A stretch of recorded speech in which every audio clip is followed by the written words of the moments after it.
बाद से मुसलसल जो सियासी सरगर्मियां जिस तरीके से रहीं और जो मुसलमानों के जहन में एक चीज़ डाल दी गई। देखिए, मुल्क आज़ाद हुआ और आज़ादी के बाद दो फैसले किए गए। एक फैसला किया आज़ादी के फौरन बाद मौलाना आज़ाद साहब के मशवरे पर शुमाली हिंदुस्तान के मुसलमानों ने कि हमारी अपनी सियासी जमात नहीं होनी चाहिए और हमें सेकुलर पार्टियों में चला जाना चाहिए। उस वक्त सेकुलर पार्टी से मुराद कांग्रेस पार्टी थी और या कोई थोड़ा बहुत कम्युनिस्ट पार्टी थी, और दूसरी तरफ ये हिंदू महासभा थी उस वक्त। तो बहरहाल मुसलमानों ने यहाँ पर अपनी सियासी जमात ख़त्म कर दी और मुसलसल कांग्रेस का दामन थामे रखा। और आम तौर से हमारे जो अक्सर जमीयत उलमा हिंद और दूसरे जो अकाबरीन ने थे, उन लोगों ने यही कहा कि भाई हमें सेकुलर फोर्सेस का साथ यानी कांग्रेस का साथ देना चाहिए। और नतीजा ये हुआ कि कांग्रेस के बाद उसमें से फिर दूसरी जमातें निकली, जैसे चौधरी चरण सिंह साहब पहले कांग्रेस में ही थे, उन्होंने लोकदल बना लिया यू उत्तर प्रदेश के अंदर, तो मुसलमान उनके साथ हो गए। फिर उसके बाद बहुगुना साहब अलग हुए तो बहुगुना साहब के साथ हो गए, फिर मुलायम सिंह अलग हुए उनके साथ हो गए, फिर हमारे क्या कहते हैं वीपी सिंह साहब ने पार्टी बनाई उनके साथ हो गए। फिर ये जो जहन बना दिया गया हमारे मुसलमानों का कि अपनी सियासी जमात नहीं होनी चाहिए और हमें दूसरों की सियासी जमात के अंदर ही शामिल होना चाहिए, ये उसका असर है कि पूरी एक नस्ल हमारी, बल्कि कई नस्लें जो थी, वो इस गलतफहमी का शिकार हुई कि हमारा जो मसाइल हैं उनको हल ये सो कॉल्ड सेकुलर पार्टी जो है वो करेगी। उसका नतीजा आज हम देख रहे हैं कि लोगों के जहन में ये आया कि भाई हम अब मुसलमान जो हैं वो मजबूर होकर वोट देंगे कांग्रेस पार्टी जो पहले शुरू में थी। तो उनका ये था कि ब्राह्मण डोमिनेटेड पार्टी थी, मुसलमान और दलित जिन उस जमाने में हरिजन कहा जाता था, ये लोग उनके वोट बैंक थे, बाकी जिसे किसी को टिकट दे देते थे तो वो उसके वोट मिल जाते थे, वो जीत जाते थे इलेक्शन। अब जितनी भी मुसलमानों की सेकुलर पार्टीज में शमूलियत होती गई, तो एक तो नुकसान ये हुआ कि मुसलमानों का बिखराव हो गया। कोई पार्टी ऐसी नहीं है जिसमें मुसलमान नहीं है। यानी आज जो बहुजन ये जो हमारी भारतीय जनता पार्टी है, चाहे बहुजन पार्टी हो, बहुजन समाज पार्टी हो, या लोकदल हो, या हमारा ये इनका अखिलेश साहब की पार्टी समाजवादी पार्टी हो, कौन सी पार्टी ऐसी है जिसमें मुसलमान नहीं है? हर हर पार्टी के अंदर मुसलमान मौजूद हैं, और नतीजा ये है कि उनकी कहीं पे भी कोई अहमियत नहीं है, कोई वजन नहीं है, और वो बस सिवाय से रहमो करम पर है जो पॉलिटिकल लीडरशिप होती है उसके कि वो उन्हें टिकट दे देंगे। और दूसरी बात यह है कि देखिए, बेगर्स हैव नो चॉइस। कि आज ये जब आप किसी से कोई चीज़ मांग रहे हो और फिर आप ये कहें कि साहब हमें हमारी ये मुतालबात है, तो मांगने वालों के मुतालबात नहीं होते, हाथ फैलाए हुए हैं आपके, हमें टिकट दे दीजिए। जब आप टिकट मांग रहे हैं उनसे, और टिकट वो देंगे, किसे देंगे वो भी ये तय करेंगे, और मुसलमानों की लाइन लगी रहती है हर पार्टी में टिकट मांगने वालों की, तो फिर जाहिर बात है कि आप उनसे मुतालबात कैसे कर सकते हैं कि हमारे ये मुतालबात हों। मसला तो ये है कि आप ये कह रहे हैं पहले हमें टिकट दे दीजिए। और उसका सबसे बड़ा ये मिसाल ये हुई, शहाबुद्दीन सैयद शहाबुद्दीन साहब ने एक ज़माने में इंसाफ पार्टी बनाई थी, और बहुत अलीगढ़ मुस्लिम यूनिवर्सिटी के तलबा भी बहुत ज़्यादा खुश थे, और इंटेलिजेंशिया बहुत खुश था कि भाई एक काबिल आदमी है, उन्होंने एक इंसाफ पार्टी बनाई है, उसमें किसी मजहब का नाम भी नहीं था, बस लीडरशिप मुसलमानों की थी। वो सदर थे, मैं जनरल सेक्रेटरी था उसका।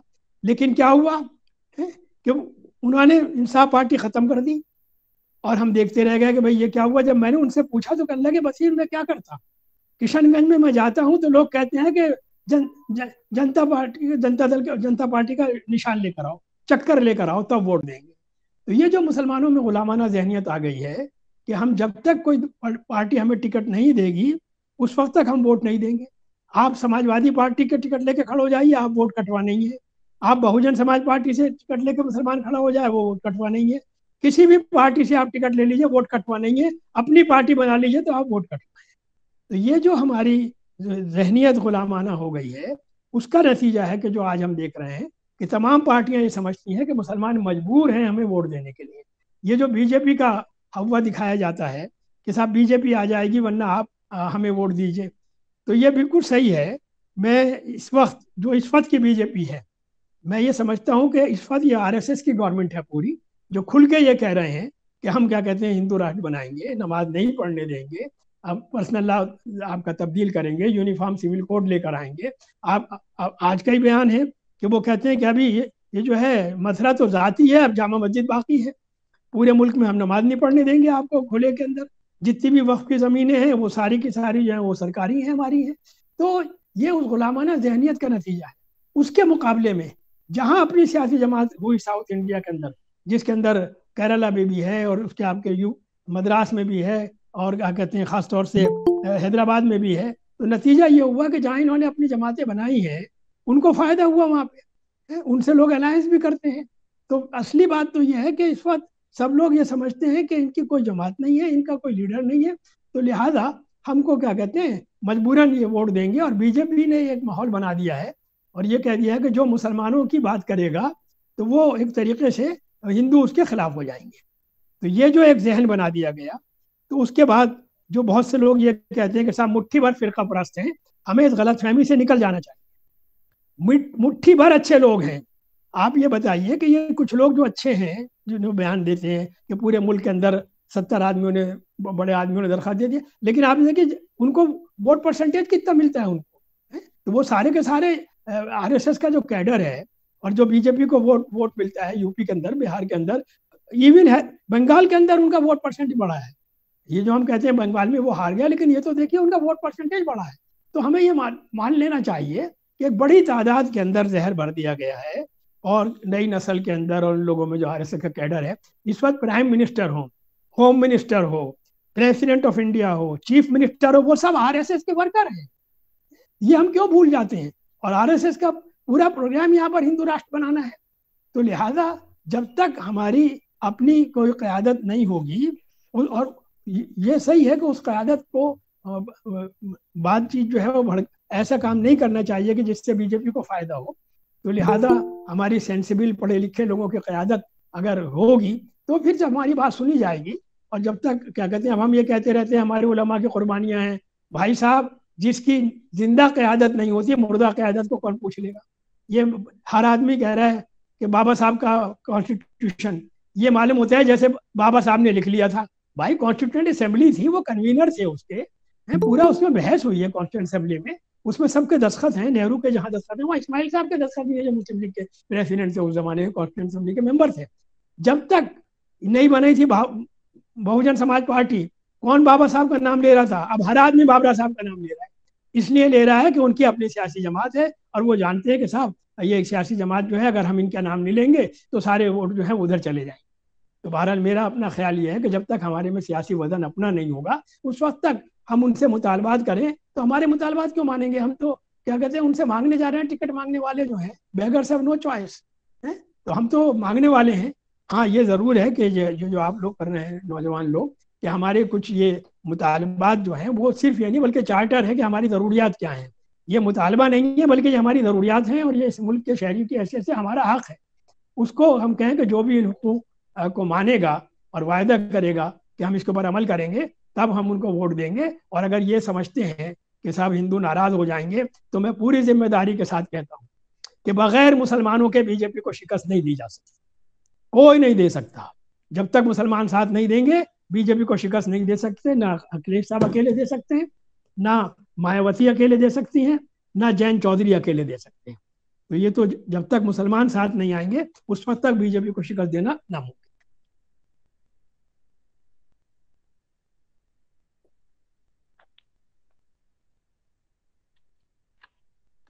मेरी आवाज आ रही है क्या? जी जी हाँ, आ सर, रही है आपकी आपकी आवाज। आवाज।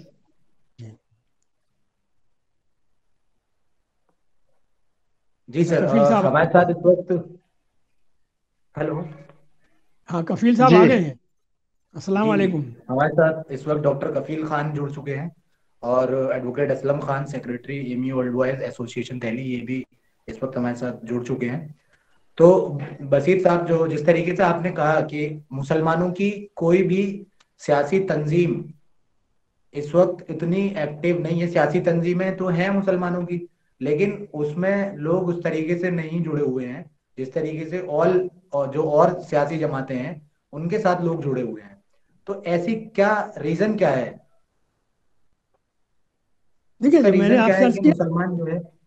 जी देखिए उसकी रीजन ये है कि इतने सालों से हमें ये समझाया गया है कि अपनी सियासी जमात हमारी नहीं होनी चाहिए, हमें सेकुलर पार्टियों का ही साथ देना चाहिए। ये चीज मुस्तकिल 74 साल से मुसलमानों से कही जा रही है। और ये मसला शुमाली हिंद का है। देखिए सारा मसला जो है उत्तर प्रदेश का, बिहार का, ये इनके मसाइल हैं। यहाँ पे हमारे लीडर जो हैं, एक जमाने में एक साहब बता रहे थे कि कोई मुलायम सिंह से मिलने गए थे और उनसे कहा था कि साहब आप हमसे आप मायदा करना चाहते हैं, हमारी ये डिमांड है। तो उन्होंने ये कहा था कि जिस दिन आपकी इतनी ताकत हो जाएगी तो आपको मेरे पास नहीं आना पड़ेगा, मुझे आपके पास जाना पड़ेगा। आज ये देखिए कि ये हमारे जहन में एक गलत चीज कह दी गई है। मजहब के नाम से सियासत नहीं, इसकी जिम्मेदारी हमारे उन उलमा पर है। मैं सबको नहीं कह रहा, उन उलमा पर है जिन्होंने ये दिखाया कि सियासत गंदी चीज है। बस मुसलमानों का सारा मसला जो है वो सिर्फ मजहबी मामला हैं। हम मस्जिद, मदरसा और ये तमाम चीजें ये तो ठीक है, लेकिन बाकी हम ये समझते हैं कि सियासत गंदी चीज है, इससे कोई सवाब का काम नहीं है, ये कोई अच्छा काम नहीं है। तो ये जो जहन बन गया मुसलमानों का, उसका नतीजा ये है कि आज हम सब लोग जो हैं वो शुमाली हिंद के अंदर खास तौर से, देखिए मैं एक बात खास तौर से कहना चाहता हूँ कि आपके वहाँ पर जनूबी हिंदुस्तान के अंदर फिर भी वो लोग मुनज़्ज़म हैं, इसलिए कि उनका एहसास कमतरी पैदा नहीं हुआ, उनके पास अपनी जमातें रहीं। यहाँ हमारी कोई जमात नहीं है शुमाली हिंद के अंदर। अब वक्ती तौर पे वो एक अलहदा बात है, जब बात आएगी कि अब वो इस इलेक्शन के अंदर काफ़ी एक्टिव हो गए हैं वैसी साहब, वो एक अलहदा बहस है। लेकिन अभी तक शुमाली हिंद के अंदर हमारे पास, उत्तर प्रदेश के अंदर हमारी कोई सियासी जमात ऐसी नहीं है। देखिए 12 जमातें हैं, मैं आपको नाम बताऊं, एक जमात नहीं है। मैं बिल्कुल सफाई से कहूँ कि हमारे पास कौन कौन जमातें हैं। हमारे पास मुस्लिम लीग है केरला की, उनके क्या क्या कहते हैं एमएलए हैं, उनके एमपी हैं, 4 एमपी हैं। शाख यूपी के अंदर भी है, उनके शाख दिल्ली के अंदर भी है। ईटी बशीर साहब अभी एक बहुजन मुक्ति मोर्चा या को इसी तरह की कोई दलितों की जमात थी, उसके अंदर ईटी बशीर साहब तकरीर करने का लखनऊ के अंदर है। तो ये तो मुस्लिम लीग हो गई। एक अलहदा यूपी के अंदर मुस्लिम लीग लोगों ने बना ली है, वो कहते हैं ये केरला वाले जो हैं वो यहाँ शुमाली इनमें चलाना नहीं चाहते, तो लिहाजा यूपी के अंदर उत्तर प्रदेश मुस्लिम लीग बन गई। डॉक्टर फरीदी साहब ने मुस्लिम मजलिस बनाई थी, वो मौजूद है, उसका दफ्तर मौजूद है उसमें लखनऊ के अंदर। यूपी के अंदर भी उनके सदर वगैरह हैं, ईस्टर्न यूपी में उनका खासा असर है उसका। उन्होंने मुझे फिलहाल अभी रिसेंटली प्रेसिडेंट भी बनाया है। उसके बाद आप ये देखिए कि दूसरी एक नेशनल लीग जमात है जो मुस्लिम लीग से निकली हुई, जो उसका इस वक्त उनका एक मिनिस्टर भी है केरला के अंदर। उसके साथ साथ इत्तेहाद मिल्लत काउंसिल है जो हमारे तौकीर रजा साहब की है, उनके भी एमएलए रह चुके हैं। एसडीपीआई है, social democratic party of India, अभी उन्होंने बड़ा ज़बरदस्त जलसा किया था मुजफ्फरनगर के अंदर, वो एक पार्टी है। अलीगढ़ के कुछ लड़के जो हैं वो परचम पार्टी ऑफ इंडिया जो है वो चलाते हैं। राष्ट्रीय उलमा काउंसिल जो है हमारे रिशादी साहब, आमिर रिशादी साहब, वो चला रहे हैं वहाँ पे आजमगढ़ उसके आसपास। पीस पार्टी है, उनके भी एमएलए रह चुके हैं, वो भी यहाँ पर काम कर रहे हैं। तो इस तरीके से इतनी सारी सियासी जमातें हैं हमारी। लेकिन ईमानदारी की बात यह है कि अभी तक अवाम, अच्छा इत्तेहादुल मुस्लिमीन ये जो आई है अभी, मजलिस इत्तेहादुल मुस्लिमीन जो अभी एक्टिव हो गए हैं बहुत इस इलेक्शन के अंदर है, वो भी एक जमात है। लेकिन ईमानदारी की बात यह है कि अभी तक हमारा ये कोई स्ट्रेटेजी ये नहीं बन सकी कि हम लोग आपस में बैठ के ये तय कर लें कि हमें किसका साथ देना है, इलेक्शन लड़ना है तो कैसे लड़ना है। हम लोग कम से कम आपस में तो मशवरा कर लें बैठ के है। अगर हम आपस में मशवरा करने के लिए तैयार नहीं है, बैठने के लिए तैयार नहीं है, तो हम दूसरों से क्या गिला करेंगे। जी सर, बहुत बहुत शुक्रिया। आपने अपनी बात बहुत ही खूबसूरत अंदाज में पेश की और ये बताने की कोशिश की कि हम लोगों की क्या खामियां हैं। और सवाल ये है कि इन खामियों को दूर करने के लिए जो नौजवान तबका है और जो लोग इस वक्त एक्टिव हैं और वो कोशिश कर रहे हैं कि किस तरीके से मुसलमानों को एक प्लेटफॉर्म पे लाया जाए, उनके लिए आप क्या सलाह देना चाहेंगे? देखिए नौजवानों का मामला ये है, मैं सिर्फ इतना कहना चाहता हूँ कि असल में पूरी कौम जो है उसका मुस्तकबिल तो नौजवानों से ही होता है। अब हम लोगों का भी ये है कि मैं अलीगढ़ यूनिवर्सिटी का जब प्रेसिडेंट था तो उस वक्त एक एजिटेशन चला था माइनॉरिटी करेक्टर का, वो सन 65 के अंदर। असल चीज़ क्या है कि ये जो आजकल के हालात हैं, पहले भी हालात ख़राब थे। 1965 के अंदर अली एक वजीर तालीम थे, नई नस्ल को पता ही नहीं। मैं आपके वसातत से आपके थ्रू बताना चाहता हूँ, उस वक्त कांग्रेस पार्टी का education minister government of India का, सेंट्रल गवर्नमेंट का मिनिस्टर था, जिसका नाम था मोहम्मद अली करीम भाई छागला। और जब वो मरा वो शख्स, तो मरने के बाद उसकी वसीयत ये निकली कि मुझे जलाया जाए, मुझे दफन न किया जाए। जिंदगी भर वो मोहम्मद अली करीम भाई छागला थे। मरने के बाद पता चला कि उन्होंने नाम तो तब्दील नहीं किया था, लेकिन मजहब तब्दील कर लिया था, जिसे छुपाए हुए थे। उन्होंने कहा अलीगढ़ मुस्लिम यूनिवर्सिटी का नाम बदला जाए। ये फिरका परस्ती का अड्डा है। और नवाब अली यावर जंग को हैदराबाद से बुलाकर वाइस चांसलर बनाया अलीगढ़ यूनिवर्सिटी का, जिनके हाथों से उस्मानिया यूनिवर्सिटी का कैरेक्टर खत्म कराया था। उस्मानिया यूनिवर्सिटी निज़ाम के ज़माने में कुछ और थी, आज वो बिल्कुल ऐसे ही है जैसे दिल्ली यूनिवर्सिटी। और उसका पूरा कैरेक्टर जो है नवाब अली यावर जंग के जरिए से बदला गया था। उनको वाइस चांसलर बना के भेजा, बदरुद्दीन तैयब जी को हटाकर। उन्होंने एडमिशन पॉलिसी चेंज की यूनिवर्सिटी की, उससे मुसलमानों का नुकसान होता। नतीजा ये कि एजिटेशन चला, हम लोग जेल गए, रेस्टिकेट हुए, गोली चली। उससे पहले अल्लाह का लाख लाख शुक्र है, एक ऑल इंडिया स्टूडेंट्स यूनियन थी, मैं उसका सदर था। तो खैर उससे जब हम सी क्लास जेल में भी रखे गए तो उससे एक बड़ा फ़ायदा ज़रूर हुआ कि जब हम गए Australia, New Zealand, Sweden, Holland, England, France, तब तमाम यूरोप का, ऑस्ट्रेलिया, न्यूजीलैंड का दौरा किया। तो वहाँ पर 7 स्टार होटलों में ठहरे, और जब गिरफ्तार हुए तो सी क्लास जेल में रखे गए। तो खैर उससे ट्रेनिंग ज़रूर हो गई और यूनिवर्सिटी बच गई, वरना उस्मानिया यूनिवर्सिटी बन जाती वो। और नतीजा ये हुआ कि अलीगढ़ की तहरीक चली, जिसके अंदर ये मेरे बाद फिर ये आरिफ मोहम्मद खान ये भी जेल गए, ये अख्तर वासे, जावेद हबीब, आजम खान, और एक लंबी लिस्ट है कि इन लोगों ने फिर वो माइनॉरिटी कैरेक्टर की तहरीक चलाई। और अलीगढ़ यूनिवर्सिटी का माइनॉरिटी कैरेक्टर वापस मिला, जिसको ये गवर्नमेंट चैलेंज कर रही है, सुप्रीम कोर्ट के अंदर हलफनामा बदल रहे हैं। तो जो बात मैं कहना चाहता हूँ कि नौजवान जो है वही काम करते हैं। हम लोग नौजवानी में शामिल हुए थे, उसी में मुस्लिम मजलिस से शामिल हुए थे, मेरठ से इलेक्शन लड़ा था, उस जमाने बहुत ज़्यादा वोट मिले थे। तो मैं नौजवानों से कहना चाहता हूँ कि भाई एक काम ज़रूर करो, वो ये कि ये जो कहते हैं कि मुस्लिम leadership, with all due respect, with all due respect, ये जो कहते हैं मुसलमानों के लीडर मौलाना आज़ाद थे, कौम के लीडर मौलाना आज़ाद गांधी जी के फॉलोवर थे। ये बात हमें माननी चाहिए। लीडर कौन था? मौलाना आज़ाद लीडर थे या गांधी जी लीडर? हमें अपना ध्यान क्लियर करना चाहिए। मौलाना आज़ाद मुसलमानों के नहीं, कांग्रेसी मुसलमानों के लीडर थे, और उनके लीडर जो थे वो गांधी। जब तक हम ये बुनियादी चीज़ें नहीं मानेंगे, आज हम कहते हैं आजम खान हमारे लीडर हैं। आजम खान ने यूनिवर्सिटी बनाई, बड़ा काम किया, हमारे अलीगेरियन है, बोलते रहते हैं, सब कुछ करते हैं, लेकिन वो लीडर नहीं है, उनके लीडर अखिलेश है। तो ये तो सब फॉलोवर है। तो हमें ये मानना चाहिए कि सब फॉलोवर है जिन्हें हम लीडर समझ रहे हैं। ये इनके लीडर लगामे दूसरों के हाथ में है और उनके हाथ में है। देखिए वो जिसे चाहे लीडर बना दे, तय वो करते हैं किसे टिकट देना है, वो हमारा लीडर बना दिया जाता है। आज मुख्तार अब्बास नकवी मुसलमानों के लीडर माने जा रहे हैं। आज यहाँ पे कोई साहब आपके वहाँ यूपी के अंदर भी एक साहब है जो बयान दे रहे थे, अभी उल्टा सीधे बयान देते रहते हैं। तो बहरहाल एक नौजवानों को ये बताना पड़ेगा कि भाई हमें अपनी लीडरशिप खुद तय करनी है, अपनी लीडरशिप हम में से एमर्ज होनी चाहिए, और हम हिस्सेदारी कर सकते हैं। जाहिर बात है इस मुल्क में हमारी हुकूमत नहीं हो सकती। हम ये कहें कि हम यूपी के अंदर निज़ाम मुस्तफ़ा कायम कर देंगे, ये चीज़ इम्प्रैक्टिकेबल है। 20% आदमी, 80% नॉन मुस्लिम है, हम कैसे निज़ाम मुस्तफ़ा कायम कर देंगे यहाँ पर? मुमकिन ही नहीं है। और हम ये कहें कि हमारा चीफ मिनिस्टर हो, तो ये ज़रूर है कि हम ताबेदारी ना करें, हिस्सेदारी करें। आज उसका सबूत है। देखिए मैं मेरठ का रहने वाला हूँ, मुझे आजकल दिल्ली में रह रहा हूँ, लेकिन मुझे मालूम है कि मेरठ में छपरौली एक ज़माने में मेरठ ज़िले का हिस्सा था। वहाँ पर दलित वोट नहीं दे सकते थे। सुबह उनका वोट डाल दिया जाता था और उनसे कह दिया जाता था कि जाओ तुम्हारे वोट पड़ गए, आज तुम्हें आज़ादी है, खेत में जाके घास छील सकते हो, जाओ छोल कर लो, बस। वो वोट नहीं दे सकते थे।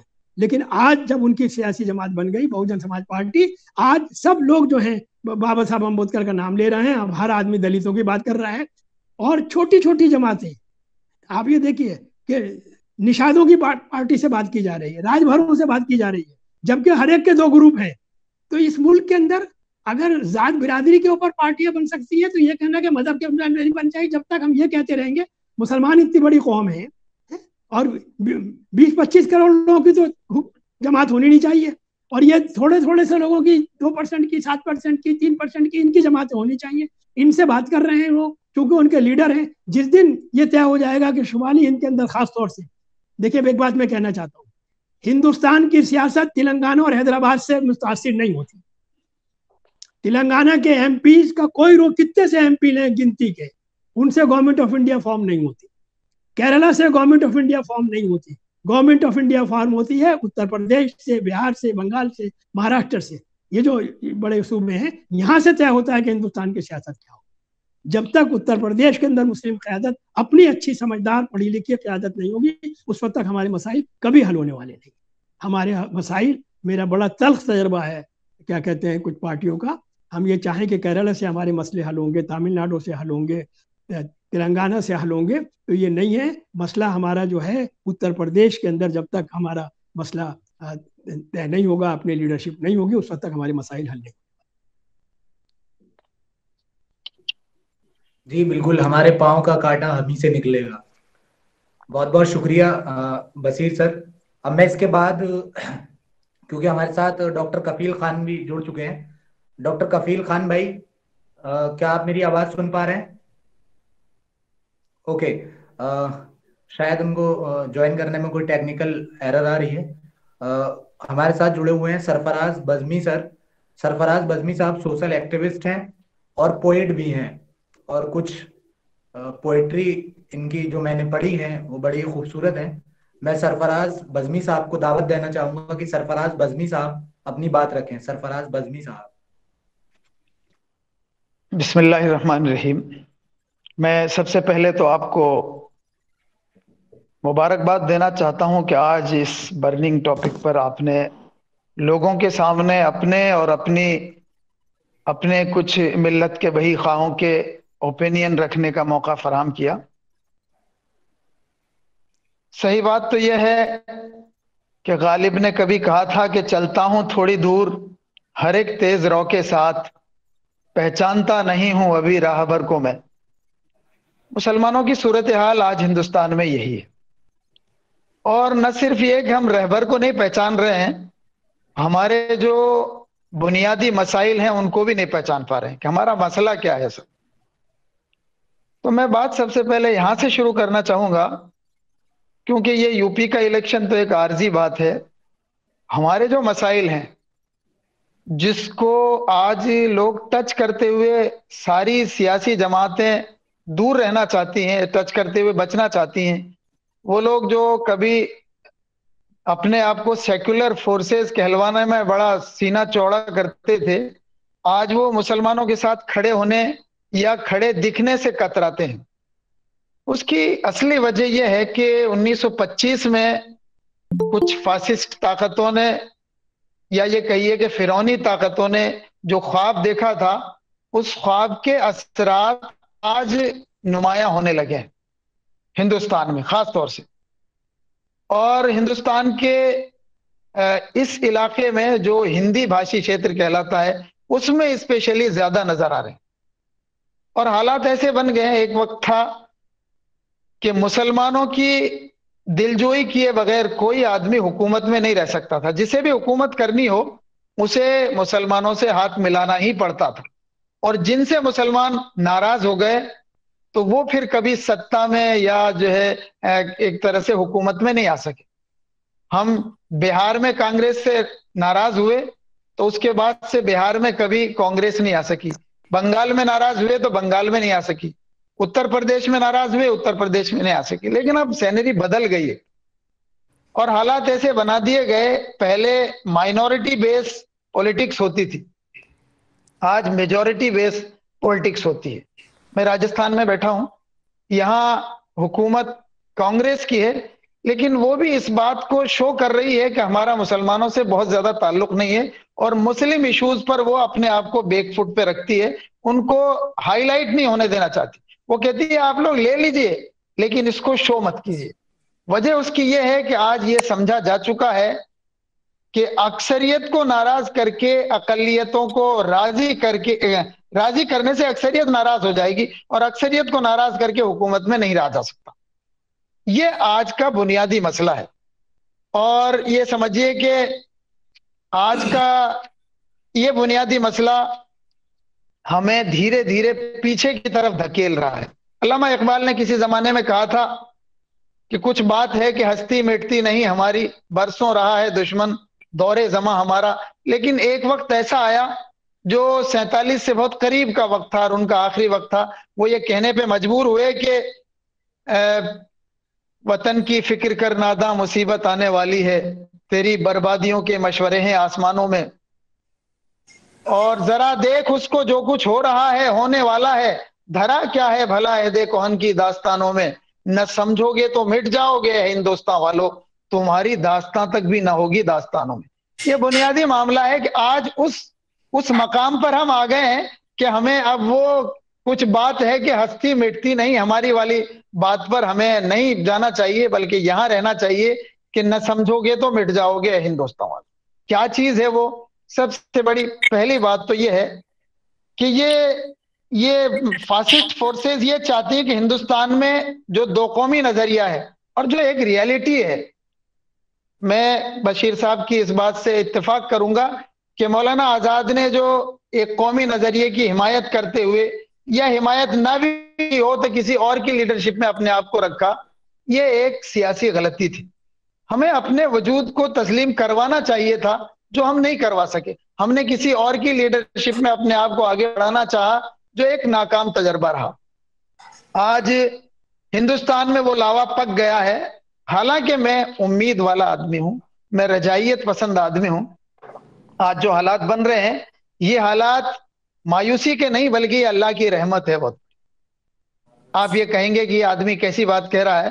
अल्लामा इकबाल ने एक बार एक मौके से ये भी कहा था कि है जो हंगामा बपा यूरिशो यलगारी का, गाफिलों के लिए पैगाम है बेदारी का, तू समझता है ये सामा है दिल आजारी का, इम्तहान है तेरे इशार का खुददारी का, क्यों हिरासा है सहीले फरस आदा से, नूर हक बुझ ना सकेगा नफस आदा से। अल्लाह का दीन जिसको बुझाने की कोशिशें हो रही हैं वो चिराग तो नहीं बुझेगा।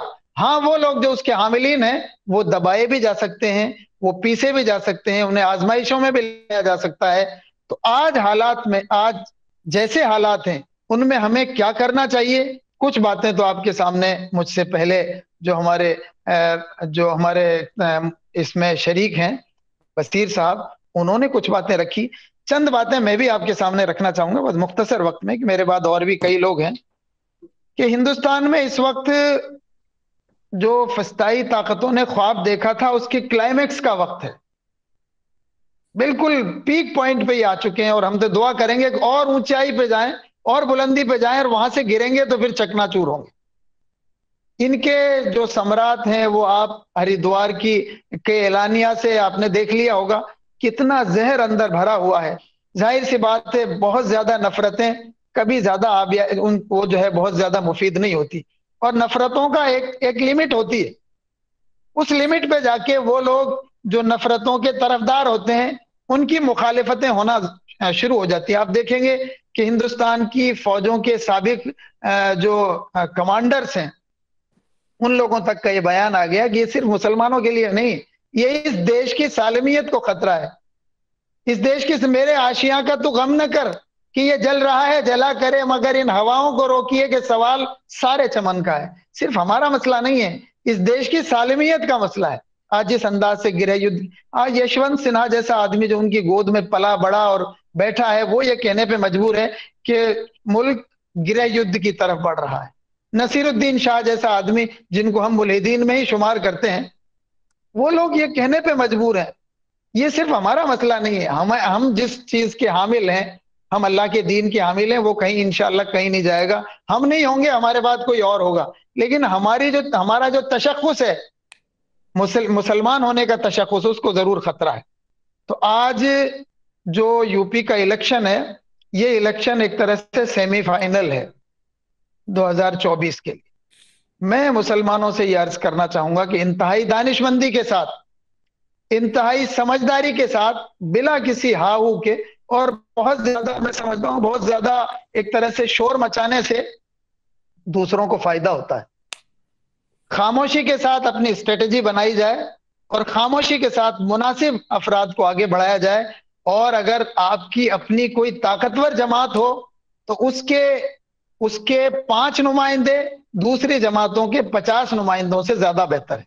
अगर आपको ऐसा लगता हो कि वहां कोई ऐसी पार्टी है जो आपके कॉज को उठा उठा सकती है और वो फासिस्ट ताकतों को उन असेंबली सीट्स में घेर सकती है या जो है जेर कर सकती है, तो उसको इंतहाई दानिशमंदी और समझदारी के साथ, बहुत ज्यादा पोलराइजेशन किए बगैर उनको सपोर्ट करना चाहिए। अगर ऐसा किया गया तो आने वाले दिनों में हिंदुस्तान में हमारे लिए हालात इंशाल्लाह अच्छे होंगे। और हालात ये भी बहुत ज्यादा मायूस कुन नहीं है, बल्कि मैं समझता हूं कि ये तो पॉइंट ऑफ रिटर्न है, ये तो रिटर्निंग पॉइंट है। यहाँ नफरत की जितनी हदें हैं वो हो गई हैं, गृह युद्ध की जितनी बातें की जा रही हैं उसमें अच्छे लोग भी हैं। जो बात कही गई कि मुट्ठी भर अच्छे लोग भी, ये नहीं कि मुट्ठी भर बुरे लोग हैं, मुट्ठी भर अच्छे लोग हैं, लेकिन अभी भी वो लोग इफेक्टिव है। वो लोग बाकायदा खुलेआम ये कह रहे हैं कि जो कुछ हो रहा है गलत है।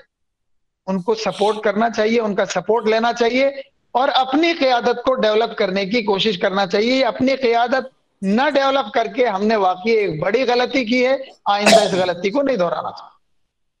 शुक्रिया जी, बहुत बहुत शुक्रिया सरफराज बजमी साहब। यकीनन हम मायूस हमें नहीं होना है कि दिले नाउम्मीद तो नहीं नाकाम ही तो है, दिले नाउम्मीद तो नहीं नाकाम ही तो है, गम की शाम है मगर शाम ही तो है। तो इंशाल्लाह हम लोग मायूस नहीं हैं और हम पूरी कोशिश कर रहे हैं कि किस तरीके से मुसलमानों को उनके इश्यूज पर बात करने के लिए लाया जाए कि वो अपने इश्यूज पर बात करें और वो कहें कि ये हमारे मुतालबात हैं और उसके लिए जो भी ज़रूरी काम है उनको वो कंप्लीट करें और आगे बढ़ें और उन मसाइल्स को, अपने जो मसले हैं उनको सामने रख करके सारी पॉलिटिकल पार्टीज के सामने रखें और बोलें कि हमारे ये मुतालबात हैं, अगर आप ये पूरे करेंगे तब हम आपको वोट करेंगे। अब इसी कड़ी में हमारे साथ जो हमारे अगले स्पीकर हैं डॉक्टर कफील खान साहब। सबसे पहले तो मैं आपको मुबारकबाद देना चाहूंगा डॉक्टर कफील खान, आपकी अभी 2 दिन पहले एक बुक रिलीज हुई है, the tragedy of Gorakhpur. Sir मुबारकबाद आपको, बहुत बहुत मुबारक हो शुक्रिया आपको। शुक्रिया। जी, और आपका जो काम है वो पूरे हिंदुस्तान ने देखा है अल्हम्दुलिल्लाह। तो मैं दावत देना चाहूंगा कि आप इस टॉपिक पर कि मुसलमानों के जो इश्यूज हैं 2022 की पॉलिटिकल कैंपेन में क्यों डिस्कशन में नहीं है, क्यों कोई पार्टी इन पे बात नहीं करना चाहती, तो इसी कड़ी में मैं आपको दावत देना चाहूंगा कि आप अपनी बात रखें, डॉक्टर कफील खान साहब। अस्सलाम वालेकुम वरहमतुल्लाहि वबरकातुहू। वालेकुम अस्सलाम। वालेकुम मैं सलाम। इतने बड़े बड़े स्पीकर हैं, सरफराज साहब, बशीर साहब, कि मैं मतलब क्या बोलूं, मैं कैसे बोलूं, मैं समझ नहीं आ रहा है।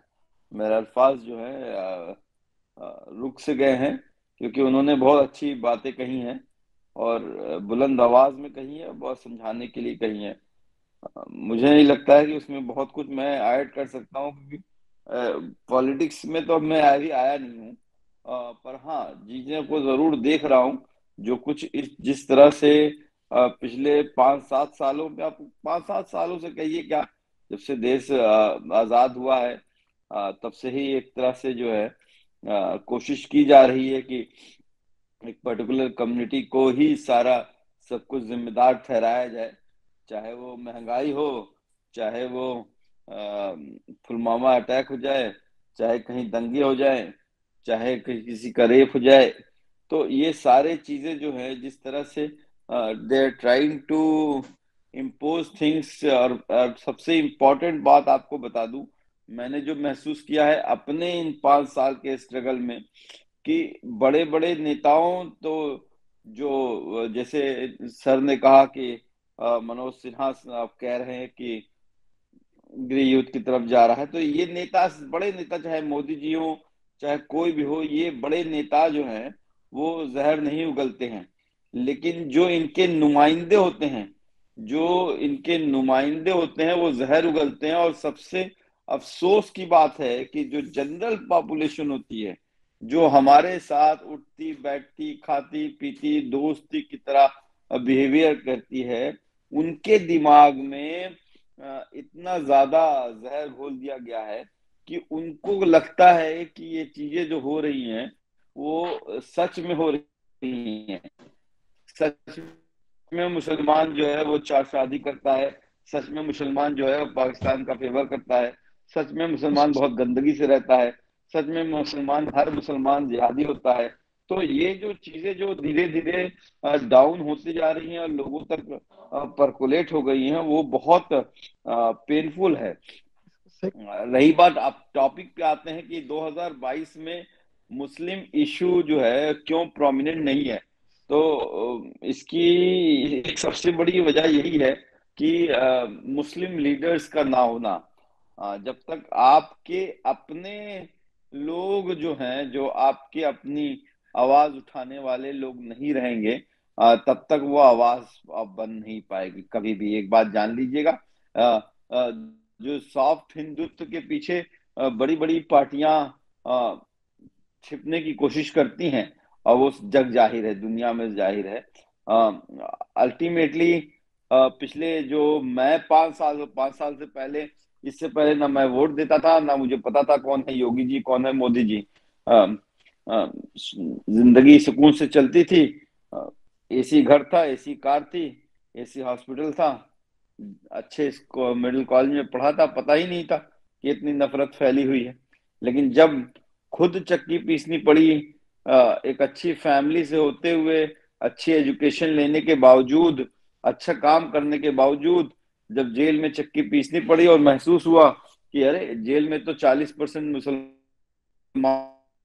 ही है, और वो ऐसे भी हैं जो 10-10 साल, 20-20 साल सजा काटे हुए हैं, जिन्होंने कोई गुनाह नहीं किया।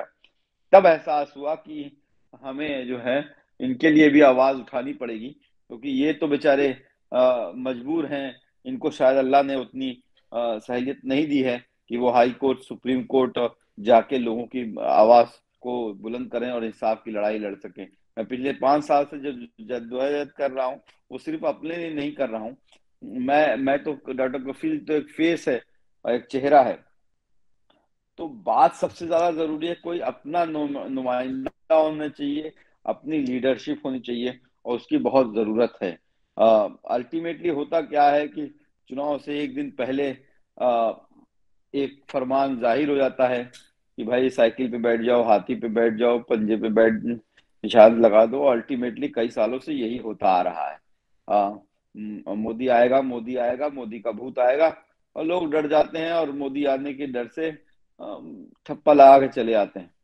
अब अभी मैं पिछले 1 महीना जो हूँ, यूपी के गलियों में और गांव में जाके मैंने कैंप किए हैं, और मैंने एक मंजर देखा है कि जो है बहुत से लोग पहले ही से ही डिसाइड कर चुके हैं किसको वोट देना है। तो इस वजह से दूसरी पार्टियों को कोई फर्क नहीं पड़ता है, क्योंकि उनको लगता है कि ये ऑप्शन ही नहीं है उनके पास, जाएंगे कहाँ ये, समझ गए।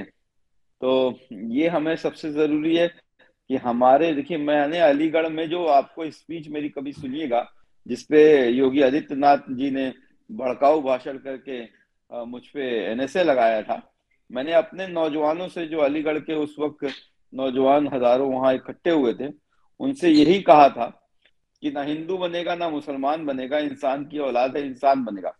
पर जिस बंदे को, जिसको पढ़ाया ही गया है, जिसको, मैं ना योगी का विरोध करता हूँ ना मैं मोदी जी का भी विरोध करता हूँ, वो तो 1925 से आरएसएस की आइडियोलॉजी वही रही है कि इंसान को इंसान से डिवाइड करे। तो उनको वो भाषण, मेरा भाषण उनको भड़काऊ लगा, और मुझ पर रासुका लगाया गया। बहरहाल मैंने नौजवानों से यही कहा था कि देखो, ये अपने वजूद की लड़ाई है। वजूद की लड़ाई का मतलब ये नहीं है कि आपको मारपीट करनी है, सड़कों पे आना है। आपको जो भी कॉन्स्टिट्यूशन के तरीके से आपको जो अधिकार दिए गए हैं, उससे आपको यूज करके प्रोटेस्ट करता है, चाहे वो कोई भी लॉ हो, चाहे सीए एनआरसी ना हो, कोई भी लॉ जो आपके खिलाफ बनता है और आपके देश को नुकसान पहुंचाने की कोशिश करता है, उसके खिलाफ आपको उठना चाहिए। दूसरी बात मैंने ये कही थी कि जो ये आरएसएस की जो एक एक मिस इन्फॉर्मेशन कहिए, ये होती है कि मुसलमान जो है वो सिर्फ उनकी कैटेगरीज बना दी गई हैं कि वो चार शादी करते हैं, तलाक देते हैं, हलाला करते हैं, पढ़ते लिखते नहीं है, टीवी, फ्रिज और मोबाइल और साइकिल पंचर बनाते हैं। उनको मैंने ये समझाने की कोशिश की कि मैं ये जो जद्दोजहद सिर्फ इसलिए कर रहा हूँ कि कर पा रहा हूँ कि मेरी अम्मी जान ने, मेरे अब्बू जान ने पेट काट के मुझे डॉक्टर बनाया, मुझे पढ़ाया लिखाया। तो एजुकेशन बहुत जरूरी है। और हमारे ये बहुत अफसोस की बात है कि यूपी बिहार में अभी भी चले जाइए, बहुत से ऐसी मुस्लिम फैमिलीज होंगी जहाँ पे अगर मुस्लिम लड़कियां नाम लिखना सीख जाती है तो कहते हैं एजुकेशन पूरी हो गई और शादी करने का वक्त आ गया है। तो वो माइंडसेट चेंज करना पड़ेगा। माँ जो होती है पहली टीचर होती है, और मेरी अम्मी जान उस वक्त की ग्रेजुएट हैं जब लड़कियां बाहर नहीं निकलती थी। मेरी नानी जान जो है हाई स्कूल उन्होंने तब पास किया था जब औरतें को घर से निकलना मतलब वो फर्स्ट मुस्लिम लेडी थी गोरखपुर की जिन्होंने हाई स्कूल पास किया था, मेरी नानी जान ने। तो एजुकेशन बहुत इंपॉर्टेंट पार्ट प्ले करता है। यूपी के इलेक्शन में थोड़ी सी ये है कि मुझसे लोग पूछते हैं कि आप क्यों नहीं आते हैं, तो मुझे लगता है कि जब भी मैं आता हूँ योगी जी को ज्यादा फायदा होता है। मुझे टारगेट करके योगी को जो है जो जो उसके चारों ओर जो नफरती झुंड इकट्ठा किए हैं उनको वो इकट्ठा करने में वो सक्सेसफुल हो जाते हैं और उनको उससे फायदा होता है। इस वजह से मैं थोड़ा यूपी इलेक्शन से दूर हूँ। पर इंशाल्लाह का जब लगेगा, जरूरत लगेगी, ये आना ही पड़ेगा, क्योंकि पूरी कोशिश की जाएगी कि योगी आदित्यनाथ बाबा जी को वापस जो 5 साल पहले जो वो करते थे वो काम करने के लिए भेज दिया जाए, क्योंकि वो सीएम योगी उत्तर प्रदेश के सीएम बनने लायक नहीं है। उन्होंने 5 साल में सिर्फ और सिर्फ शमशान, कब्रिस्तान, अली, बजरंग बली, अब्बाजान और जिन्ना की बात की है, और वो एजेंडा बन गया है। आपकी देख लीजिए किस तरह से हरिद्वार में जो धर्म सांसद हुई है उसके बाद किस तरह से उनका समर्थन हो रहा है। तो ऐसा नहीं है, देखिए मैंने उस वक्त भी ये कहा था और आज फिर कह रहा हूँ, mob lynching is a organised crime. उसमें ये होता है कि इन लोगों को ट्रेंड किया जाता है कि कैसे आप जो है किसी दाढ़ी वाले को, किसी पर्टिकुलर कम्युनिटी को मारोगे। वरना आप ये बताइए कि एक भीड़ आती है और वो किसी को मारती है और वो वीडियो बना के व्हाट्सएप और सोशल मीडिया पे डालती है। कोई कातिल कभी भी अपने गुनाहों का वीडियो बनाएगा नहीं। पर यहाँ ऐसा होता है क्योंकि उनको पता है कि जो दिल्ली और लखनऊ में बैठे उनके साहब हैं वो उनको बचाएंगे और उनको माला पहनाएंगे। 2022 के इलेक्शन की बार बार बात आ रही है, तो मैं बस इतना कहना चाहूंगा कि जब तक अपनी नुमाइंदगी नहीं होगी, जिस तरह से दलितों ने अपने लिए लीडर्स चुने हैं, अब यूपी में 20% मुसलमान हैं, 5 करोड़ की तादाद है यार, that is something very big. और हम, आपको याद होगा 2014 में एक एमपी भी नहीं चुन पाए, एक मेंबर ऑफ पार्लियामेंट नहीं था, ये शर्मनाक बात थी। बाई पोल इलेक्शन में एक चुने गए थे। तो ये हमें अपने आप को अंदर गिरावान में झांक के देखना पड़ेगा कि हम कितने डिवाइडेड हैं। हम खुद आपस में एक नहीं हो पा रहे हैं, और इसका ही फायदा हर कोई उठाता है। हमें लीडर्स की जरूरत है, हमें नौजवान जो, हमें सबसे पहले अपने लोगों को बढ़ाना होगा। जो आपको कोई भी लगता है कि जो इस फील्ड में काम कर सकता है उसको अपना नुमाइंदा बनाना पड़ेगा। प्रॉब्लम क्या होती है कि हर आदमी सोचता है कि ये तो परफेक्ट होगा, जो आदमी जाएगा तो एकदम इसको जो है ये 100% परफेक्ट होगा तभी हम सपोर्ट करेंगे, वरना पीछे से लोग टांग खींचने लगते हैं। ये नहीं होना चाहिए। आपको उस बंदे को जो आपके कम्युनिटी के लिए, आपके लिए आवाज उठा रहा है, उसकी सपोर्ट करना चाहिए। जी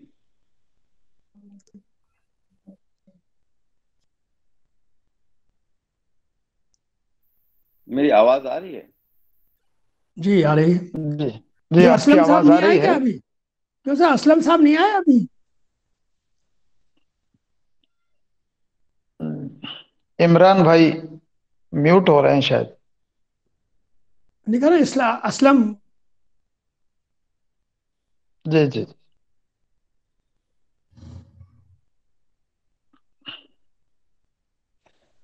आप आप देखिए, मैंने जो किताब गोरखपुर हॉस्पिटल ट्रेजेडी लिखी है, जी अगर आप इसे पढ़ेंगे, मैंने इसमें परत दर परत ना सिर्फ योगी आदित्यनाथ के पूरे सिस्टम की पोल खोलने की कोशिश की है, और इसके अलावा जो हेल्थ सिस्टम किस तरह से टूटा हुआ है, और जो 80 फैमिलीज मरी थी, वो कोई हिंदू मुस्लिम की फैमिली नहीं थी, वो सब गरीब थे। वो और किस तरह से मेरी फैमिली को टॉर्चर किया गया, बहुत रिस्क लेके मैंने ये बुक लिखी है। आपको यकीन नहीं होगा, कोई भी इंडियन पब्लिशर इसे पब्लिश करने को तैयार नहीं हुआ। मुझे जो है ब्रिटिश पब्लिशर से इसे पब्लिश करानी पड़ी, पैन मैकमिलन से। अब उर्दू ट्रांसलेशन और हिंदी ट्रांसलेशन रेडी हो गया है, पर फिर भी अभी तक मुझे कोई पब्लिशर नहीं मिल रहा है कि उसे पब्लिश कर सके। तो ये मिलेगा सारी, मिलेगा और इंशाल्लाह। आपको, हाँ जी, ये आप समझ लीजिए कि अम्मी जान मेरी हैं, मेरी वाइफ है, मेरे बच्चे हैं, मैं उनका गुनाहगार हूँ, क्योंकि ये किताब लिख के, अब मैं 17 तारीख को किताब लिखी, 20 तारीख को ही योगी जी की पुलिस घर पहुंच गई। और एक बार पुलिस घर पहुंच जाती है तो घर की औरतें जो है, उनको डर लग जाता है। 4 बार जेल जा चुका हूं, तो इस बार भी फिर लगता है कि कुछ हो जाए। भाई को गोली वहां मारी गई थी जहां चीफ मिनिस्टर खुद मौजूद थे। तो ये जो जद्दोजहद है, उसमें जो है साथ आप सबकी बहुत जरूरत होगी। और आप सबसे गुजारिश है कि आप एक बार किताब उसको पढ़िए, और इंशाल्लाह जो है जो मुझसे हो सकेगा, चाहे वो 2022 की सियासत हो, चाहे 2024 की, मेरा अपना मानना है कि जब तक ये जो आरएसएस की आइडियोलॉजी है कि इंसान को इंसान से डिवाइड करो और राज करो, वो उसको ही हम लोगों को अपोज करना होगा। और अपने जो नुमाइंदे हैं, जो पढ़े लिखे नुमाइंदे हैं, उनको आगे बढ़ाने में हमें मदद करनी चाहिए। तब जाके हमें अपनी सियासत की जो है वो हिस्सेदारी मिल पाएगी। बेशक जी बेशक। जी, बहुत बहुत मैं साहब शुक्रिया। इसके बाद अर्ज करना चाह रहा हूँ। जी जी सर जी। जी, मैं ही अर्ज करना चाह रहा हूँ कि जी फ़र्क, जैसे अभी फरमाया, क्या कहते हैं, हमारे डॉक्टर कफील साहब ने, कि इन्होंने हिम्मत के साथ काम किया और ये पढ़े लिखे लोग जो हैं इनको टारगेट किया जा रहा है अब। तो जो असली चीज़ है वो ये है कि वो हमें खौफजदा करना चाहते हैं। जैसा कि अभी कफील साहब ने कहा कि कोई मुजरिम ये काम नहीं करता कि वो किसी को कत्ल करेगा और उसके बाद उसका वो वीडियो बनाएगा और उसको फिर क्या कहते हैं वायरल करेगा। तो उसके असल वजह यह है कि वो ये चाहते हैं कि मुसलमानों में डर और खौफ पैदा कर दिया जाए। देखिए, एक बात मैं अर्ज करना चाहता हूँ, फिसादात होते थे, एक एक फिसाद के अंदर हजारों आदमी मारे जाते थे। हमें याद है बहुत अरसे पहले कांग्रेस की हुकूमत थी आसाम के अंदर, तो उस वक्त नैली का फिसाद हुआ, और नैली के फिसाद के अंदर एक ही दिन के अंदर 10,000 लोगों को शहीद किया। जुम्मे के दिन बच्चे मारे गए और जेसीबी मशीन आई और उसने क्या कहते हैं गड्ढा गड्ढा खोद के और लाशें दबा दी गई, इसलिए कि इतनी खबरें नहीं खोदी जा सकती थी। इंडिया टुडे ने बाकायदा फ्रंट पेज के ऊपर वो तस्वीरें शाया की, लेकिन लोगों में खौफ पैदा नहीं हुआ था। मेरठ के अंदर, मैं मेरठ का रहने वाला हूँ, हाशिमपुरा किसी गांव का नाम नहीं है, मेरठ का एक भरा पूरा मोहल्ला है, मेन रोड के ऊपर है। वहां से जुम्मतुल विदा के दिन मई के महीने में गिरफ्तारियां की गई, धूप में बिठाया गया, और उसके बाद उसमें से 45 के नौजवान छांट के उनको ले गए। उनको किसी थाने में लेके नहीं गए, अदालत में पेश नहीं किया, जेल नहीं भेजा, कोई किसी गांव देहात में नहीं, मेन रोड के ऊपर मुरादनगर की नहर के ऊपर, दिल्ली से सिर्फ 35 किलोमीटर दूर, वहां उनको गोली मार के उनको डाल दिया गया। उसमें तो 2-4 लड़के बच गए, बाकी सब शहीद हो गए। तो ये सब कुछ जो किया गया, लेकिन मुसलमानों में इसके बावजूद डर और खौफ पैदा नहीं हुआ मेरठ के अंदर। इसी तरह कितने फिसादात होते थे, मुरादाबाद के अंदर ईदगाह में गोली चली, 500 आदमी शहीद हो गए, लेकिन खौफ पैदा नहीं हुआ। ये इनकी स्ट्रेटेजी ये है कि ये चाहते ये हैं कि मॉब लिंचिंग के जरिए से किसी एक आदमी को पकड़े, उसको मारे और उसका फिर वीडियो बनाए और वो उसको वायरल करें। दो बातें होती हैं, एक तो जो बुज़दिल लोग हैं उनमें हिम्मत पैदा हो जाती है कि हमारे खिलाफ कुछ नहीं होगा, उनका मॉरल हाई करना है बुज़दिल लोगों का। मैं ये मानता हूं कि कोई भी बहादुर आदमी ये कभी नहीं करेगा कि एक आदमी को बहादुर लोग नहीं मार सकते सब मिलके। ये बुजदिल लोगों का काम होता है कि एक आदमी को बहुत सारे लोग मिलके मारे, ये बहादुर आदमी नहीं करते। तो एक तो बुजदिल लोगों का मॉरल हाई करना है आपको, दूसरे उन्हें यकीन है कि हमारे खिलाफ कोई कार्रवाई नहीं होगी, और दूसरी तरफ बात यह है कि मुसलमान डर जाएंगे कि भाई दाढ़ी वाले पिट रहे हैं, अरे भाई कपड़ों का कह दिया प्राइम मिनिस्टर ने, कपड़ों से पहचाने जाएंगे तो लिहाजा आप शलवार सूट पहन के ना जाइए, आप दाढ़ी ना रखिए। अब ये कहते हैं मुसलमान नाम से कोई जमात नहीं होनी चाहिए, कल को कहेंगे आपके मुसलमान नाम नहीं होने चाहिए, आपकी टोपी नहीं होनी चाहिए, आपकी दाढ़ी नहीं होनी चाहिए। सारा मसला जो है वो हमारी आइडेंटिटी का है, हमें खुल के कहना चाहिए। ये जो कहते हैं घर वापसी, ये हमारे यहाँ उलमा कहते क्यों नहीं? हमें कहना चाहिए बुनियादी फर्क ये है कि हम इस्लाम में बुनियादी फर्क ये है कि हम मूर्ति पूजा नहीं करेंगे, हम क्या कहते हैं भूमि पूजा नहीं करेंगे, हम भारत माता इसलिए नहीं कहेंगे कि हम तो मक्के की पूजा नहीं करते, हम मदीने की पूजा नहीं करते, हम मोहम्मद सल्लल्लाहु अलैहि वसल्लम की पूजा नहीं करते, हम इस मुल्क के क्या कहते हैं शहरी हैं, बराबर का हमें हक है, हम जय हिंद कह सकते हैं, हम हिंदुस्तान जिंदाबाद कह सकते हैं, लेकिन हम ये नहीं कहेंगे कि भारत माता की जय, इसलिए कि हम माता नहीं मानते। तो ये इतनी हिम्मत हमें होनी चाहिए, इसमें कोई बुरी बात नहीं है। ये जो हम डर गए, मुझे बड़ा अफसोस होता है इस बात का। औरंगजेब के खिलाफ तकरीर की हमारे प्राइम मिनिस्टर ने, और हमारे यहाँ अलीगढ़ मुस्लिम यूनिवर्सिटी के अंदर दारा शिको सेंटर बन गया, और उसके बाद क्या कहते हैं यहाँ हमारे यहाँ इस्लामिक कल्चरल सेंटर के अंदर अब इस्लामिक कल्चरल सेंटर जो है वो दारा शिको को प्रमोट करता है। ये पता है बड़ी चालाकी के साथ किया जा रहा है। औरंगजेब को डाउन करने का बेहतरीन तरीका ये है कि आप, मैं उनकी हिमायत नहीं कर रहा, लेकिन इनकी चालाकी बता रहा हूँ कि वो एक अटैक करेंगे, आप फौरन डिफेंस में आ जाएंगे। और कांग्रेस वालों से मुझे अफसोस की बात है, अरे भाई तुम्हें समझना चाहिए था, कहना चाहिए था।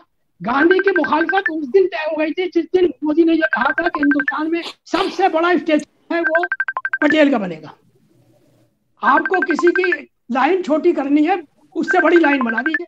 हम तो बुत परस्ती को नहीं मानते, लेकिन ये कहना चाहिए था कांग्रेस को कि भाई तुम पटेल का सबसे बड़ा मुजस्समा बना रहे हो, पटेल के लीडर तो गांधी जी थे। अगर आप ये कहते हैं वो गुजराती थे, तो भाई गांधी जी भी गुजराती थे, गांधी जी भी हिंदू थे, वो भी कहते थे मैं सनातन धर्म हिंदू हूँ। तो बहुत चालाकी से उनको गांधी के खिलाफ है ये लोग, पहले भी के खिलाफ थे, उन्होंने सबसे बड़ा स्टेचू जो है पटेल का बनाया। अब मुश्किल ये है कि जब जाते हैं अमेरिका के अंदर प्रेसिडेंट से मिलने, तो उस वक्त वो गांधी का जिक्र करता है प्रेसिडेंट ऑफ अमेरिका, पटेल का नहीं करता। ये इनकी मजबूरी है कि ये गांधी के खिलाफ है ये, और ये चाहे गोलवालकर हो, चाहे क्या कहते हैं ये, अब आप जो उन्होंने क्या, अब मैं तो अल्फाज कहना नहीं चाहता है, जो गालियां बकी हैं गांधी को इन लोगों ने, उसके ऊपर कांग्रेस खामोश है। गालियां बकी जा रही है गांधी को, गोडसे के लिए जिंदाबाद किया जा रहा है, उसके ऊपर खामोश है। तो एक बात कहना चाहता हूँ, जब तक ये पार्टियां, एक साहब ने बहुत अच्छी बात कही कि जिसे शराब पीनी होगी वो अंग्रेजी शराब पिएगा, डरना नहीं पड़ेगा। ये तमाम पार्टियां जो हिंदुत्व कर रही हैं, ये उस फील्ड में लड़ रही हैं, उसमें बीजेपी को नहीं हरा सकते। ये जब हरा सकते हैं जब इन्हें ये कहना होगा कि ये मुल्क बर्बाद हो जाएगा। ये कहना, ये तो हमें डराया जा रहा है, 20,000 आदमी हम मार देंगे, सारे मुसलमानों को रोहिंग्या बना देंगे, 20 करोड़ आदमियों को ना निकाला जा सकता है, ना मारा जा सकता है, ना इनका मजहब तब्दील किया जा सकता है। हमें ये बात खुल के कहनी है, कोई हम मोम की नाक नहीं है कि हमें मार देंगे, हम डर जाएंगे। साहब उन्होंने कह दिया, हम डर गए, रोहिंग्या को बना दिया। आज नतीजा क्या है? अल्लाह की लाठी पे आवाज होती है। रोहिंग्या को उन्होंने निकाला, देखो बेड़ा गर्क हो गया, कहते म्यांमार का क्या हाल हो रहा है वहां पे, देख लीजिए क्या असर हुआ म्यांमार का। तो मैं एक बात ये अर्ज करना चाहता हूँ कि एक तो हम डरे नहीं, बिल्कुल न डरे, और ये जो डरावनी चीजें आती हैं इनको वायरल न करें। हम क्या करते हैं, उसको और वायरल कर देते हैं, उससे मुसलमानों में और डर खौफ पैदा होता है। तो खुदा के वास्ते जो इस तरह के वीडियो आते हैं, उनको आप बिल्कुल उनको फॉरवर्ड न कीजिए, उससे लोगों में डर और खौफ पैदा होता है। देखिए हम मुसलमान हैं, अब मुझे अच्छी तरह याद है, एक दफ़ा ऑल इंडिया मुस्लिम मजलिस से मुशावरत की मीटिंग हो रही थी, तो ये लोग कह रहे थे कि साहब देखिए अगर ये आ जाएंगे, मोदी आ जाएंगे तो ये होगा और वो होगा, सब तरह की बातें कही जा रही थी। तो हमारे आमिर रिशादी साहब ने एक बात कही थी, मुझे बहुत अच्छी लगी थी। उन्होंने कहा साहब ये बताइए कि अल्लाह मियां रिटायर हो गया है, मतलब हम लोग ये भी तो मानते हैं कि अल्लाह को हम लोग तो मानते हैं, हम तो मुसलमान हैं, हम नहीं मानते हैं। अरे भाई ये लोग कहते हैं बड़े बुरे हालात हो गए, क्या 1857 से ज्यादा बुरे हालात हैं? क्या 1947 से ज्यादा बुरे हालात हैं? जब 1857 के अंदर अंग्रेजों ने हजारों उलमा को मार दिया, लाखों आदमी शहीद कर दिए, मुसलमान मौजूद रहे, कुछ नहीं कर सके, वो उन्हें जाना पड़ा। सन 47 के अंदर ट्रेनें काटी गई, दिल्ली के अंदर फिसाद हुए, मोहल्ले के मोहल्ले खाली कर दिए गए, लोगों का क्या कहते हैं इतने ज्यादा कत्लेआम हुआ, लेकिन मुसलमान बाकी रहे। तो और ये मैं को ये नहीं कह रहा, कुरान की एक आयत है, कुरान की आयत है कि ये लोग जो हैं फूकों से अल्लाह का नूर जो है खत्म जाना चाहते हैं, नहीं बूझेगा। इस पे एक शायर ने कहा है कि नूर खुदा है कुफ्र की हरकत पे खंदसन, फूकों से ये चिराग बुझाया नहीं जाएगा।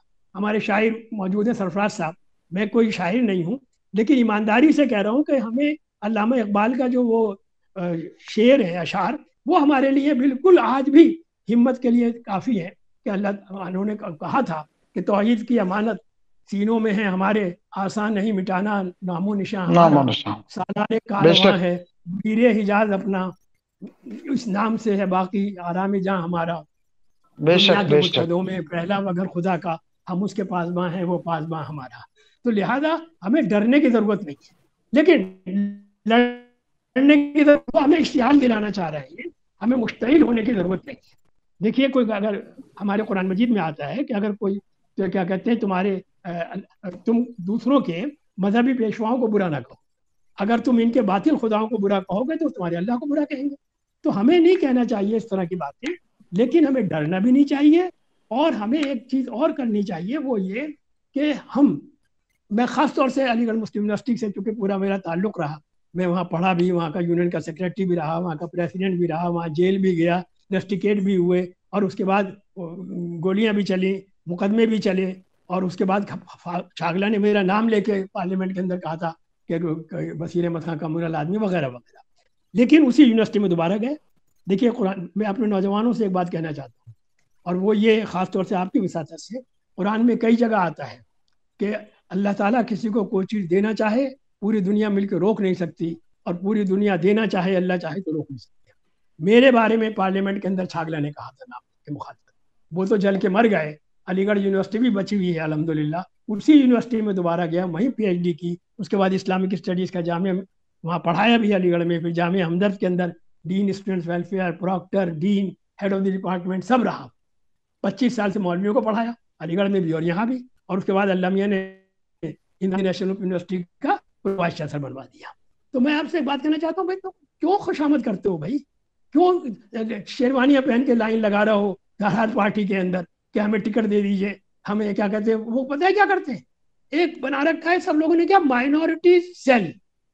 ये क्या चीज़ है, ये ऐसी चीज़ है कि पुराने ज़माने में रईस लोग जो है उनकी कोठियाँ हुआ करती थी, नवाबों की, जमींदारों की, रईसों की, पीछे उनके सर्वेंट क्वार्टर हुआ करते थे, तो खाने पीने को उनको भी दिया जाता था, लेकिन हवेली के मामलात में नहीं बोल सकते थे।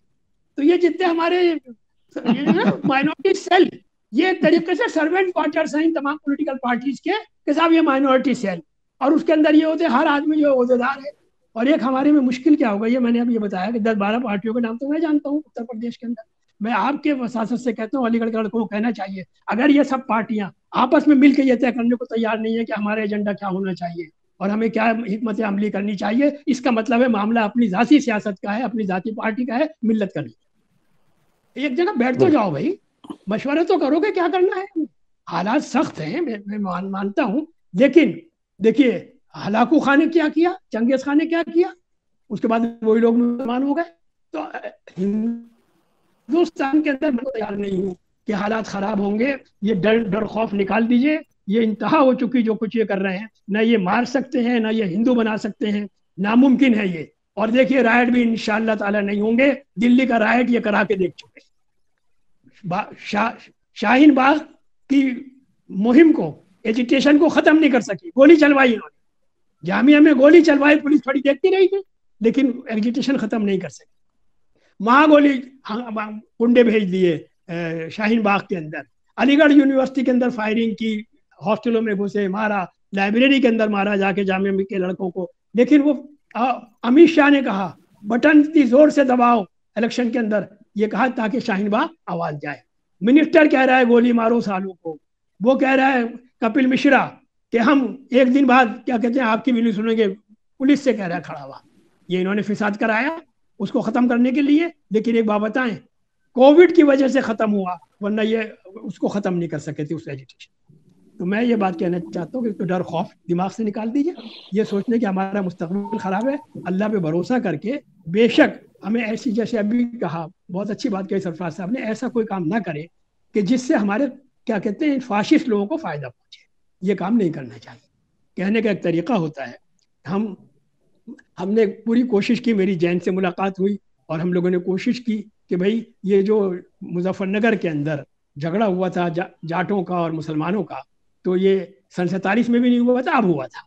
तो कोशिश ये की गई कि भाई ये झगड़ा खत्म हो और क्या कहते हैं ये मुसलमानों को भी यहाँ रहना है, जाटों को भी यहाँ रहना है, इलेक्शन आएंगे चले जाएंगे। लेकिन अब हम ऐसी तकरीरें करें कि हम भूल नहीं सकते तुमने क्या तकरीरें की थी, हम भूल नहीं सकते हमारी औरतों के साथ क्या किया था, हम भूल नहीं सकते, हम याद रखेंगे, तो इससे फायदे की बजाय उल्टा नुकसान होगा हम लोग।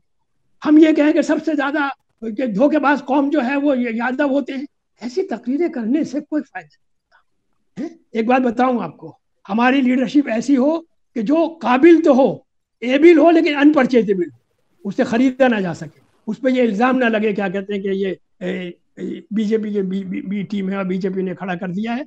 और जैसा मैं आपसे खुद दोबारा कह रहा हूँ कि हमारे इन मिली जमातों को मिलकर बैठना चाहिए, मशवरा करना चाहिए क्या करें। दूसरी तरफ ये कि अलीगढ़ यूनिवर्सिटी, जामे मिलिया और ये जामिया हमदर्द और जितनी भी हमारी इदारे हैं, इसमें दारुल उलूम भी है, नदवतुल उलमा भी है, मुबारकपुर भी है, ये सब जो हैं कि इनके नौजवान तलबा को, नौजवान उलमा को बैठकर हमें ये सोचना चाहिए कि इस मुल्क के अंदर हम जब यहाँ रहेंगे तो हमारा इस्लाम के ऊपर अमल करते हुए पढ़ लिख के हम लोग जो है, पढ़ी लिखी लीडरशिप हो, उलमा भी हो और दानिश्वर भी हो, तो इंशाअल्लाह ताला मुझे उम्मीद है कि देखिए, उसने कहा था अमेरिका के बुश ने क्रूसेड, फिर उसने एकदम अल्फाज वापस लिए, सलीबी जंग उसके मुंह से निकल गया था। 40 मुल्कों ने हमला किया अफगानिस्तान पर, 40 मुल्कों ने। आखिर में क्या हुआ? अब यह है कि खुद अमेरिका के सेनेट उसके अंदर, हाउस ऑफ रिप्रेजेंटेटिव में, जो वहां का लोकसभा है, वहां पे रेजोल्यूशन पास हो गया है कि इस्लामोफोबिया, कि इस्लाम का जो डर दिखाया जा रहा है और इस्लाम के खिलाफ जो कुछ हो रहा है, उसमें वहां रेजोल्यूशन पास हो गया। अब वो सेनेट में जाएगा जो वहां की राज्यसभा है।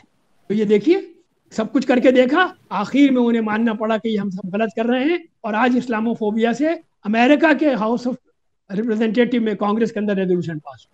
आज सोवियत यूनियन ने मजहब के खिलाफ सब कुछ करके देख लिया और बिखर गया सोवियत यूनियन। आज कहना पड़ रहा है, पुतिन को कहना पड़ा कि प्रॉफिट मोहम्मद की बेइज्जती करना, उनके खिलाफ बोलना, ये आज़ादी राय नहीं है।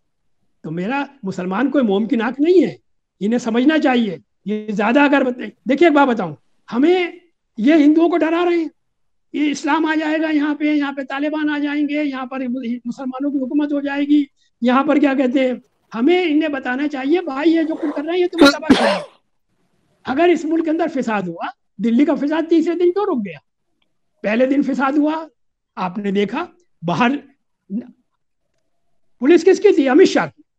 पुलिस किसकी थी? अमित शाह की। वो जो तकरीरें अमित शाह कर रहे हैं सब जानते हैं। इन लोग, अरे मोदी और अमित शाह ने, इन्होंने तो बदनाम कर दिया था गुजरात को, अब ये पूरे मुल्क को बदनाम कर रहे हैं।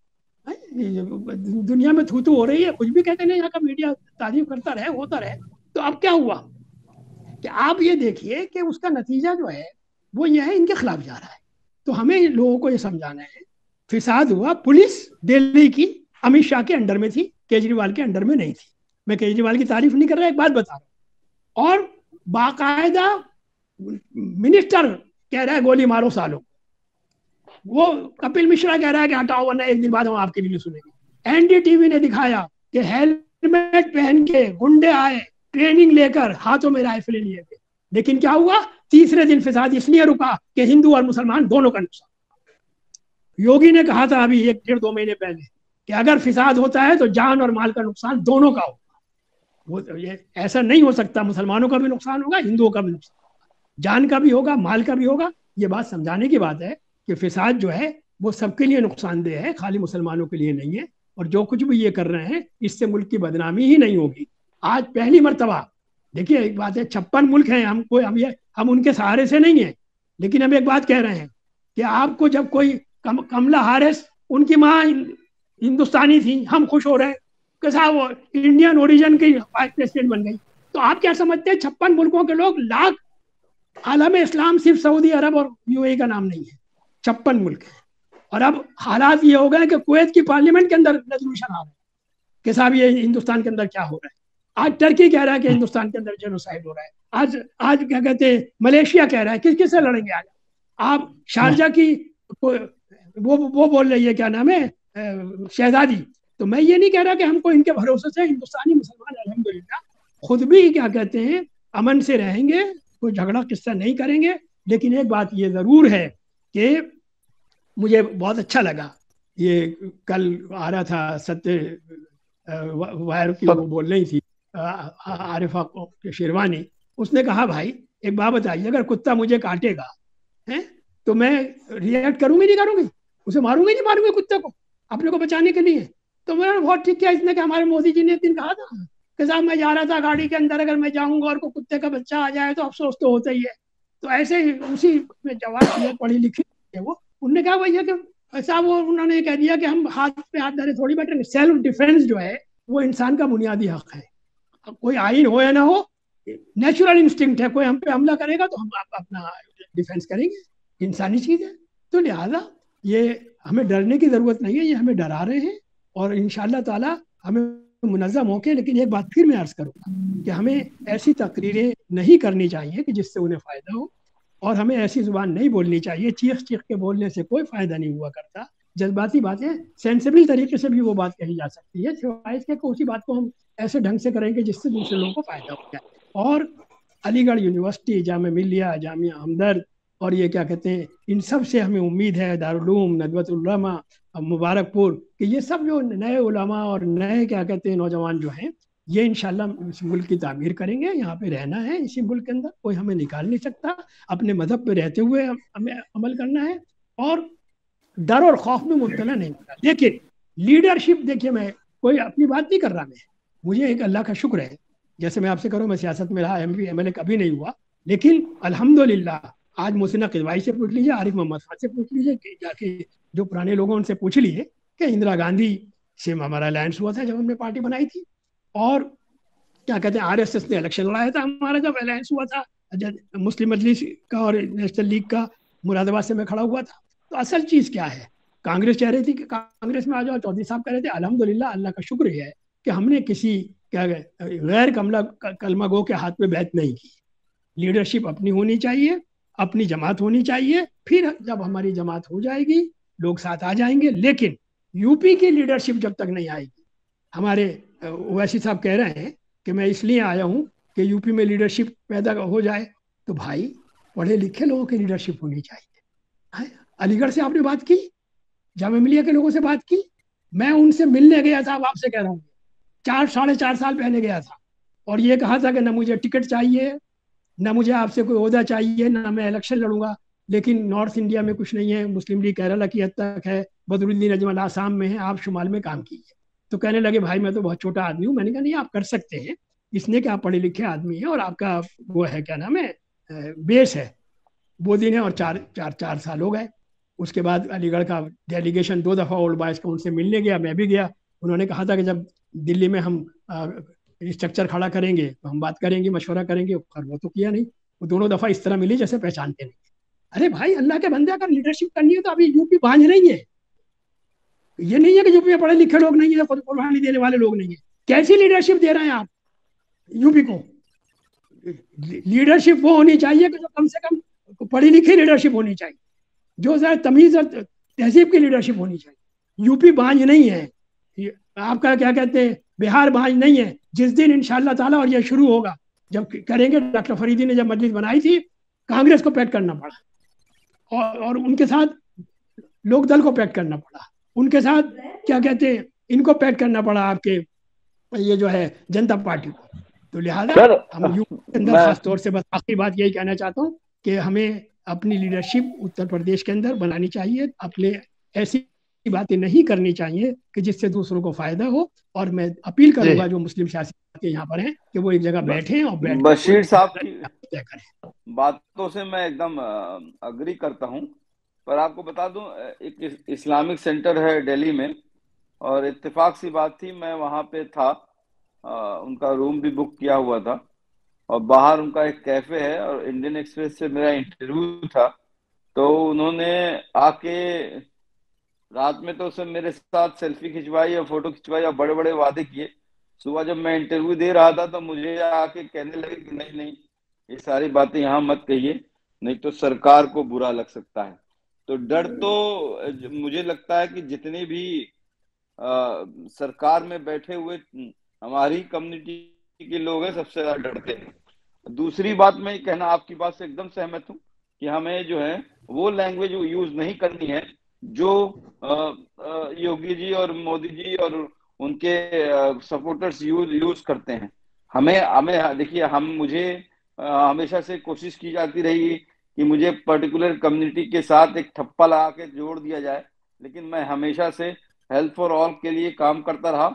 और माशाल्लाह आपको बता दूं, हम लोगों ने 250 मेडिकल कैंप्स पूरे किए और 1 लाख से ज्यादा बच्चों को इलाज किया। और उसमें मैं कोई नहीं दिखा, कोई हिंदू है, कोई मुस्लिम है, कोई गरीब है, कोई अमीर है। गांव गांव गए और इलाज किया। तो मैंने ये दिखाने की कोशिश की कि एक मुसलमान जो है, पढ़ा लिखा मुसलमान भी देश के उसमें काम कर सकता है। और आपकी बात से, दूसरी बात से ये सहमत जरूर हूं कि जो 18-20 साल का हमारी भी कम्युनिटी में बहुत से ऐसे बच्चे हैं जो नादानियत कर रहे हैं और उनकी ही लैंग्वेज में बोलने की कोशिश कर रहे हैं, जो कि नहीं होना चाहिए। ऐसे कोई अल्फाज, ऐसे कोई नारे, ऐसे कोई चीजें नहीं करनी चाहिए जिससे उनमें और हम में फर्क महसूस ना हो। सबसे जरूरी बात है, इस्लाम में ये कहा गया है कि आपको अपना अमाल सही करना है। अगर आपका दिल ये कहता है कि जो आप कर रहे हो वो गलत है, तो कभी में मत करिए। किसी को धोखा नहीं दीजिए, किसी को दुख नहीं दीजिए, किसी को जो है कभी भी जो है जुल्म ना कीजिए। मेरी अम्मी जान मुझसे बचपन से कहा करती हैं कि अगर जुल्म करने वाले से ज्यादा जुल्म सहने वाला होता है, और अगर तुम्हारे सामने जुल्म हो रहा है और तुमने आंखें बंद कर ली तो तुम भी गुनाहगार हो। तो हमें इस ना उस टाइम कास्ट में ना रिलीजन में डिवाइड करना चाहिए। दूसरी बात, जो लीडरशिप की बात कही आपने, उत्तर प्रदेश में लीडरशिप नहीं है। कौन किसको आगे बढ़ाने की कोशिश करता है? अब आप मैं तो बहुत एग्जाम्पल नहीं दूंगा, अब अपनी ही बात मैं कर लूं। मुझे अपने घर के औरतों के जेवर गिरवी रखने पड़े हैं केस लड़ने के लिए, कोई मदद करने के नहीं आया। कितने कितने बड़े बड़े उलमा लोग, कितने बड़े एनजीओ, कितने बड़े वो चलते हैं, और मुस्लिम्स लॉयर ने भी लड़े हैं और सबने यही कहा है कि उनसे 2 लाख लेंगे, आपसे 1.5 लाख रुपए ले लेंगे, लेकिन कोई मदद नहीं आया इन 5 सालों में। ये सच्चाई है, और जो इस सच्चाई में IMU के सामने बोल रहा हूँ, कोई मदद करने नहीं आया है। आज मेरे भाई को जब गोली लगी थी, चीफ मिनिस्टर रेजिडेंट के सामने लगी थी और 4-4 गोलियां लगी थी, और लेके हम लोग दिल्ली लखनऊ आए थे। अल्लाह का शुक्र है उनकी जान बच गई। मेरी अम्मी जान जो है 65 साल की उम्र में अलीगढ़ और इलाहाबाद हाई कोर्ट और सुप्रीम कोर्ट के चक्कर लगाती रही। मेरी वाइफ, मेरे बच्चों को मुझसे दूर कर दिया गया। तो मैं भी चाहता, तो जैसे 8 लोगों ने योगी जी से कंप्रोमाइज कर लिया और अपनी नौकरी मिल गई और जिंदगी उनकी चल रही है, मैं भी कर सकता था, मैंने नहीं किया। क्यों? क्योंकि मुझे ये एहसास था कि ये मुझे इसलिए योगी मुझे परेशान नहीं कर रहा है कि मैं डॉक्टर कफील हूँ। डॉक्टर कफील खान हूँ, एक सिंबल हूँ, एक चेहरा हूँ, जो कि वो मुझे जब पंच करता है तो अपने लोगों को खुश करता है और दूसरे लोगों को डराता है, ये कोशिश की जाती है। तो अगर आपको मुस्लिम लीडरशिप खड़ी करनी है तो आपको ऐसे जो नौजवान आ रहे हैं तो उनका साथ देना चाहिए। आपके तंजीम, आपके लोग 5 करोड़ मुसलमान हैं यहाँ पे, उनको खुल के अगर आइए, डॉक्टर कफील का साथ दीजिए, उनको आगे बढ़ाने में मदद कीजिए। आप देखिए कि आप किस तरह से, देखिए हम किस तरह से रहते हैं।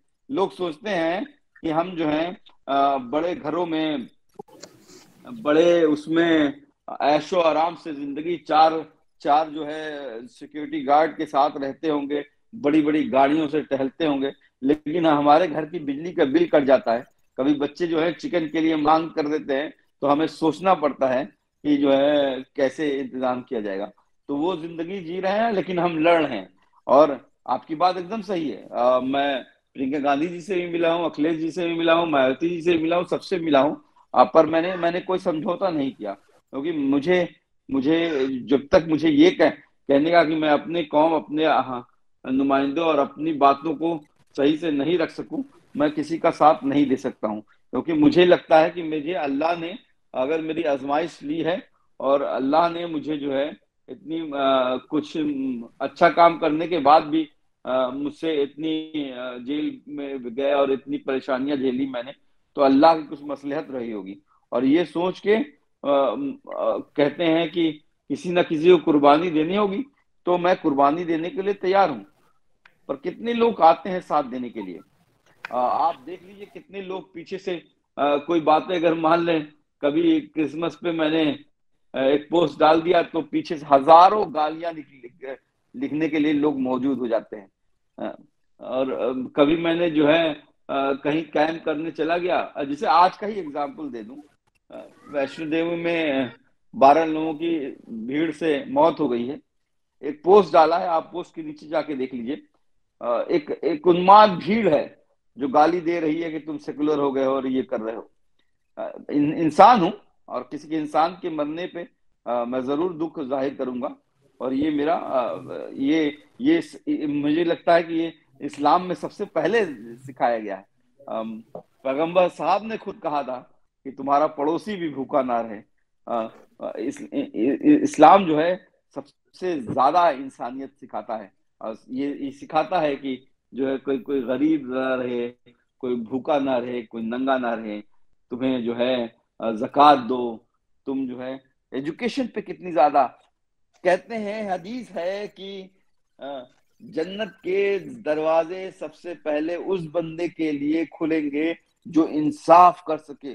और आज के जमाने में इंसाफ कौन करेगा? जब तुम मजिस्ट्रेट बनोगे, तब तुम जज बनोगे, जब तुम उस ओहदे में पहुंचोगे, तो पढ़ाई करनी पड़ेगी ना मेरे भाई। तो हमारी कम्युनिटी को पढ़ाई करनी पड़ेगी। दूसरे कहते हैं कि दूसरा जन्नत का दरवाजा उन लोगों के लिए खुलेगा जो सही से तौल मतलब करेंगे, जो सही से मतलब बिजनेस कर सकते रहेंगे, तौल सही से नाप तौल करेंगे, कोई धोखेबाजी नहीं करेंगे, यानी कि आप सही से बिजनेस कर सकोगे। तो आप वो करिए, आपको पढ़ना, एजुकेशन इज मस्ट। और मैंने तो अपनी अपनी बातें कह दी। मुझे लगता है कि दो सबसे इम्पोर्टेंट बात है 2022 के इलेक्शन में, कि अपनी भी एक लीडरशिप होनी चाहिए। और लीडरशिप मुझे लगता है कि अगर आप अपने बीच से किसी को सपोर्ट करके खड़ा के आगे बढ़ाने में मदद करेंगे, बजाय इसकी टांग खींच के नीचे लाने में, वो जरूरी है कि अपनी लीडरशिप जब तक अपने नुमाइंदे नहीं होंगे। बाबा साहब अम्बेडकर भी यही कहा करते थे कि चाहे वो दलित बंदा कुछ भी करता हो, लेकिन वो अगर तुम्हारी कम्युनिटी का है, आज नहीं तो कल वो तुम्हारी मदद करेगा। मेरी अपनी फैमिली के कुछ लोग डीजीपी और इलेक्शन आरटीआई के कमिश्नर तक रह चुके हैं। पर कहना मतलब क्या कहूं कि कभी खुल के मदद करने को सामने आने को तैयार नहीं हुए। बहरहाल ये तो अल्लाह देखता है।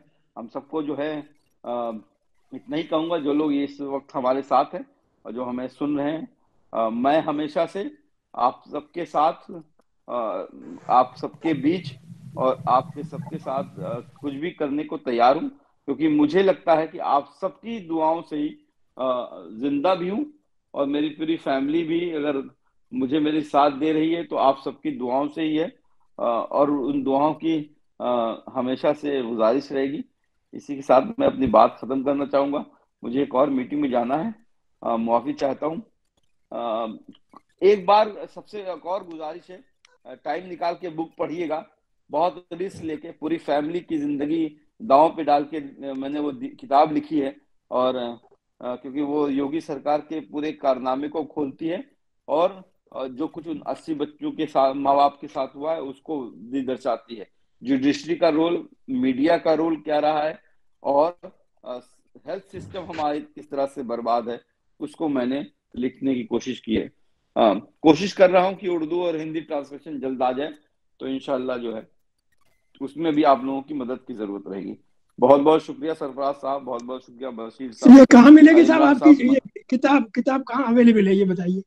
अमेजन पे अवेलेबल है और बाकी किसी भी इंडिया के अच्छा बुक अमेजन पे स्टोर है। पे अवेलेबल है। जी जी अच्छा जी इसका जी। हेडिंग क्या है, किताब का टाइटल क्या है? The Gorakhpur hospital tragedy.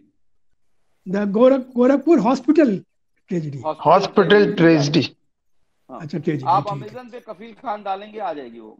अच्छा मैं देखता हूँ। अच्छा आपके जाने से पहले बस एक बात मैं कहना चाहता हूँ, और वो ये जी। कि हम देखिए हम लोगों का तो काम ये है कि एक नौजवान लीडरशिप, हम लोग जब शुरू की बात की थी हमने, तो हम तो नौजवान बशीर थे सब साहब लोग। साथ दीजिए ना, अभी भी देखिए नहीं तो मुझे मैं तो नौकरी से साथ, निकाल दिया गया है। नहीं मैं तो यही कह ये रहा हूँ आपसे, मेरी दरख्वास्त देखिए यही है आपसे। हमने जनरल सेक्रेटरी बनाया, जब मुझे अभी हुआ क्या अजीब इत्तेफाक है, मुस्लिम मजलिस से हमने कैरियर शुरू किया था, फिर मैं एकेडमिक्स में आ गया, और वो मुस्लिम लीग वगैरह में थे, वो बड़ा तजर्बा रहा बहरहाल। तो उसके बाद ये हुआ कि हमने जो सेक्रेटरी, इन लोगों ने मुझे सदर बना दिया है अभी, तो हमने जनरल सेक्रेटरी बनाया एक ऐसे आदमी को जो सिविल सर्विस से रिटायर्ड है, जामिया के रजिस्ट्रार रह चुके हैं, हमारे क्या कहते हैं हसीब साहब, मोहम्मद हसीब साहब, कई मिनिस्ट्रियों में सेक्रेटरी वगैरह रह चुके हैं। तो मेरी तो काम यह है कि इस उम्र के अंदर हमारा काम सिर्फ यह है कि आप जैसे नौजवान लोग, मैंने तो उनसे कहा था, आजम खान से, क्योंकि वो मैं प्रेसिडेंट रह चुका हूँ यूनियन का, वो हमारे जूनियर है, उनसे कहा था भाई तुम अपनी जमात बना लो, और बनाने के बाद तुम साथ दो मुलायम सिंह का, हम मना नहीं करते। और खैर उनकी समझ में बात नहीं आई। आज अगर उनकी जमात होती तो उनका ये हशर नहीं होता जिन्होंने किया। अल्लाह करे जेल से आने के बाद उनकी बात समझ में आ जाए। आप जैसे लोग और जितने नौजवान लोग हैं, उनसे मेरा कहना यह है कि अपनी जमात का साथ दें और उसमें सब लोग आए, काम करें। हम लोग थोड़ी, हमारा काम तो यह है कि नई लीडरशिप जो है वो यूपी के लोगों के अंदर कुछ ढंग के लोग हो, पढ़े लिखे लोग। बदरुद्दीन तैयब जी वाइस चांसलर थे अलीगढ़ के, उन्होंने मुझसे कहा था, मैं प्रेसिडेंट था यूनियन का, कि बशीर कौम के साथ सबसे बड़ी गद्दारी ये होगी कि आप कम पढ़े लिखे लोगों को, जाहिल लोगों को इनका लीडर बना दें। क्रिमिनल लोगों को अगर हम अपना लीडर बनाएंगे, जाहिल लोगों को अगर हम अपना लीडर बनाएंगे, तो ये कौम के साथ कोई सर्विस नहीं होगी, बल्कि उनके साथ डिस सर्विस होगी। तो बहरहाल मेरी जी आपसे दरख्वास्त है, मुलाकात है कि आपसे मुलाकात भी रहेगी, और ये कि नौजवानों को साथ आना चाहिए, अलीगढ़ के लोगों को या जामिया के लोगों को, जो लोग शाहीन बाग मूवमेंट में थे, उनको दावत है कि वो सब लोग आए और आन के एक अपनी जमात का साथ दें। और उसके बाद क्या कहते हैं, इंशाअल्लाह ताला मुझे उम्मीद है कि उत्तर प्रदेश से, हिंदी बेल्ट से जब कोई क़यादत उभरेगी, तो इंशाअल्लाह ताला इससे पूरे मुल्क के मुसलमानों का मसला होगा, और इससे इस मुल्क का फ़ायदा होगा। पूरी दुनिया के अंदर हम हिंदुस्तान की जो बदनामी हो रही है वो ख़त्म होगी। बहुत बहुत शुक्रिया। जी जी बहुत बहुत जी। शुक्रिया प्रोफेसर बशीर अहमद खान, और बहुत बहुत शुक्रिया आपका डॉक्टर कफील खान भाई। सर जनाब सरफराज बज़मी साहब, आपका भी बहुत बहुत शुक्रिया हमारे सामने कुछ अपने तजुर्बात और अपने जो व्यूज है उनको पेश करने के लिए। आप सभी का बहुत बहुत शुक्रिया। और जो लोग इस प्रोग्राम को देख रहे हैं, जी जी जी मैं आपकी बात खत्म करने से पहले एक बात कहना चाहूंगा जो बहुत जरूरी है, कि हिंदुस्तान में जो फासिस्ट ताकतें हैं उनकी कोशिश ये है कि हम टेरराइज हो जाएं, हमारे हौसले टूट जाएं, और हौसले तोड़ने के लिए ही सब कुछ किया जा रहा है। अगर हम टूटे हुए हौसले की बात करेंगे, मैं डॉक्टर कफील साहब से कहना चाहूंगा कि हौसले, टूटे हुए हौसले की बात मत कीजिए। और फिर खास बात यह कि वो हमारी आइडेंटिटी और आइडियोलॉजी, इन दो चीजों के मुखालिफ हैं, इन दो चीजों को खत्म कर देना चाहते हैं। हमको भी बहुत इंतहाई मुश्किल मिजाजी के साथ इन दो चीजों को बचाना है, आइडियोलॉजी बचाना है। हम अल्लाह के बंदे हैं, और इस दुनिया को अल्लाह का दीन, अल्लाह की जो अमानत हमारे सीनों में है, वो लोगों के लिए मोहब्बत है, लोगों की भलाई है, वो लोगों को तकसीम करना चाहते हैं। अल्लाह का दीन हमारे पास सबसे बड़ी जो है अमानत है। और अगर अल्लाह के दीन की अमानत के बजाय हमने सिर्फ सोशल सर्विस को अपना सब कुछ समझ लिया, तो ये जानिए कि ये घाटे का सौदा है, नफे का सौदा नहीं। उस दीन को साथ रखिए। आप खिदमत करते हैं तो उस खिदमत में भी वो जज्बा होना चाहिए कि मैं अल्लाह की रजा के लिए कर रहा हूं, ना कि ये कि हिंदुस्तान के लोग जो फासिस्ट लोग हैं वो मुझे मुख्य धारा में समझें इसलिए कर रहा हूं। अगर ये चीज है तो ये जान लीजिए कि आप फिर कामयाब लोगों में नहीं है। दुनिया के नजदीक कामयाब हो आप, जिस खुदा के लिए जो है जिम्मेदार हैं, जिसके सामने जवाब दें, वहां आप कामयाब लोगों में नहीं है। तो ये दो चीजें अपनी आइडियोलॉजी की हिफाजत और अपनी शनाख्त की हिफाजत, इन दो चीजों की हिफाजत के लिए आदमी को हमेशा एक तरह से बेदार रहना चाहिए। ये लोग ये चाहते हैं क्लैश, एक तरह से टकराव चाहते हैं। ये बार बार जो उकसावे के काम कर रहे हैं वो सिर्फ इसलिए कि किसी भी तरह से मुसलमान नौजवान मुश्तइल होकर के सड़कों पे आ जाएं और इनकी छोटी सी गलती से हम इन पर एक्शन लेके अपनी बड़ी बड़ी अपने अपने बड़े बड़े जो जराइम है उनको छुपा लें। इसका मौका हरगिज नहीं देना चाहिए। अल्लाह से दुआ है कि हमारे नौजवानों को सिराते मुस्तकीम दे, अच्छा रास्ता दे, सीधा रास्ता दे, और उसके दीन की तालीमात जो दुनिया में इंसानियत की, ये लोग कहते हैं ना इंसानियत का धर्म, इंसानियत कोई धर्म नहीं है, अल्लाह का ये दीन ही सबसे बड़ा धर्म है और यही सबसे बड़ी इंसानियत है। ये इंसानों का की तकरीम सिखाता है, इंसान की इज्जत सिखाता है। एक यहूदी का जनाजा निकलता है तो भी अल्लाह का नबी खड़ा हो जाता है, और इसलिए खड़ा हो जाता है जब कहा जाता है कि अल्लाह के नबी ये तो यहूदी का जनाजा है, तो आप कहते हैं अलैसत नफ्सुन, भाई ये भी तो जान है, तकरीम इंसानियत है। तो इंसानियत तो इस्लाम में है, और कहां से आ गई इंसानियत? वो लोग जो इंसानों के पीछे हांडी और झाड़ू बांध देते हो वो इंसानियत सिखाएंगे? इंसानियत तो अल्लाह के दीन में है।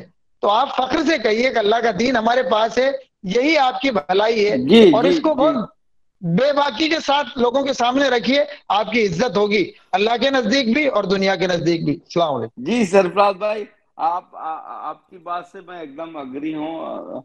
और मैं तो समझ लीजिए कि मैं जब जेल में था तो सजदे में बहुत बार, कई बार अल्लाह से शिकायत करता था कि या अल्लाह मैंने तो क्या गलत कर दिया, आप मुझे इतना वो ले रहे हो। लेकिन जब बाहर वापस आया तो समझ में आया कि अल्लाह की मसलिहत थी, इतने लोगों का प्यार मिला, इतने लोगों की दुआएं मिली, जो कि सिर्फ बेशक रूहानी बातें हैं, जो कि सिर्फ समझ में महसूस की जा सकती हैं, और अल्लाह पे ही भरोसा है। और मैं तो, कई बार लोग कहते हैं कि इनके साथ चलो, उनके साथ चलो, बॉडीगार्ड ले लो, धमकियां मिलती है, तो मुझे मानना है कि जिस दिन अल्लाह अल्लाह चाहेगा उठा लेगा। और मैं तो अपना हर काम, देखिए कहते हैं कि जो भी आप करते हो अल्लाह की मर्जी से करते हो, और मैं उसमें बिलीव करता हूँ। और दूसरी बात यह है कि डरता नहीं हूँ। डरना होता तो बहुत साल पहले ही जो है योगी जी के साथ समझौता कर चुका होता। मेरा अपना मानना है, डरना आता नहीं, चाहे जितना भी डरा लो, हर बेशक। बार एक नई ताकत से उठेंगे, चाहे जितना भी डरा लो। शुक्रिया, बहुत बहुत शुक्रिया। अल्लाह बहुत हाफिज।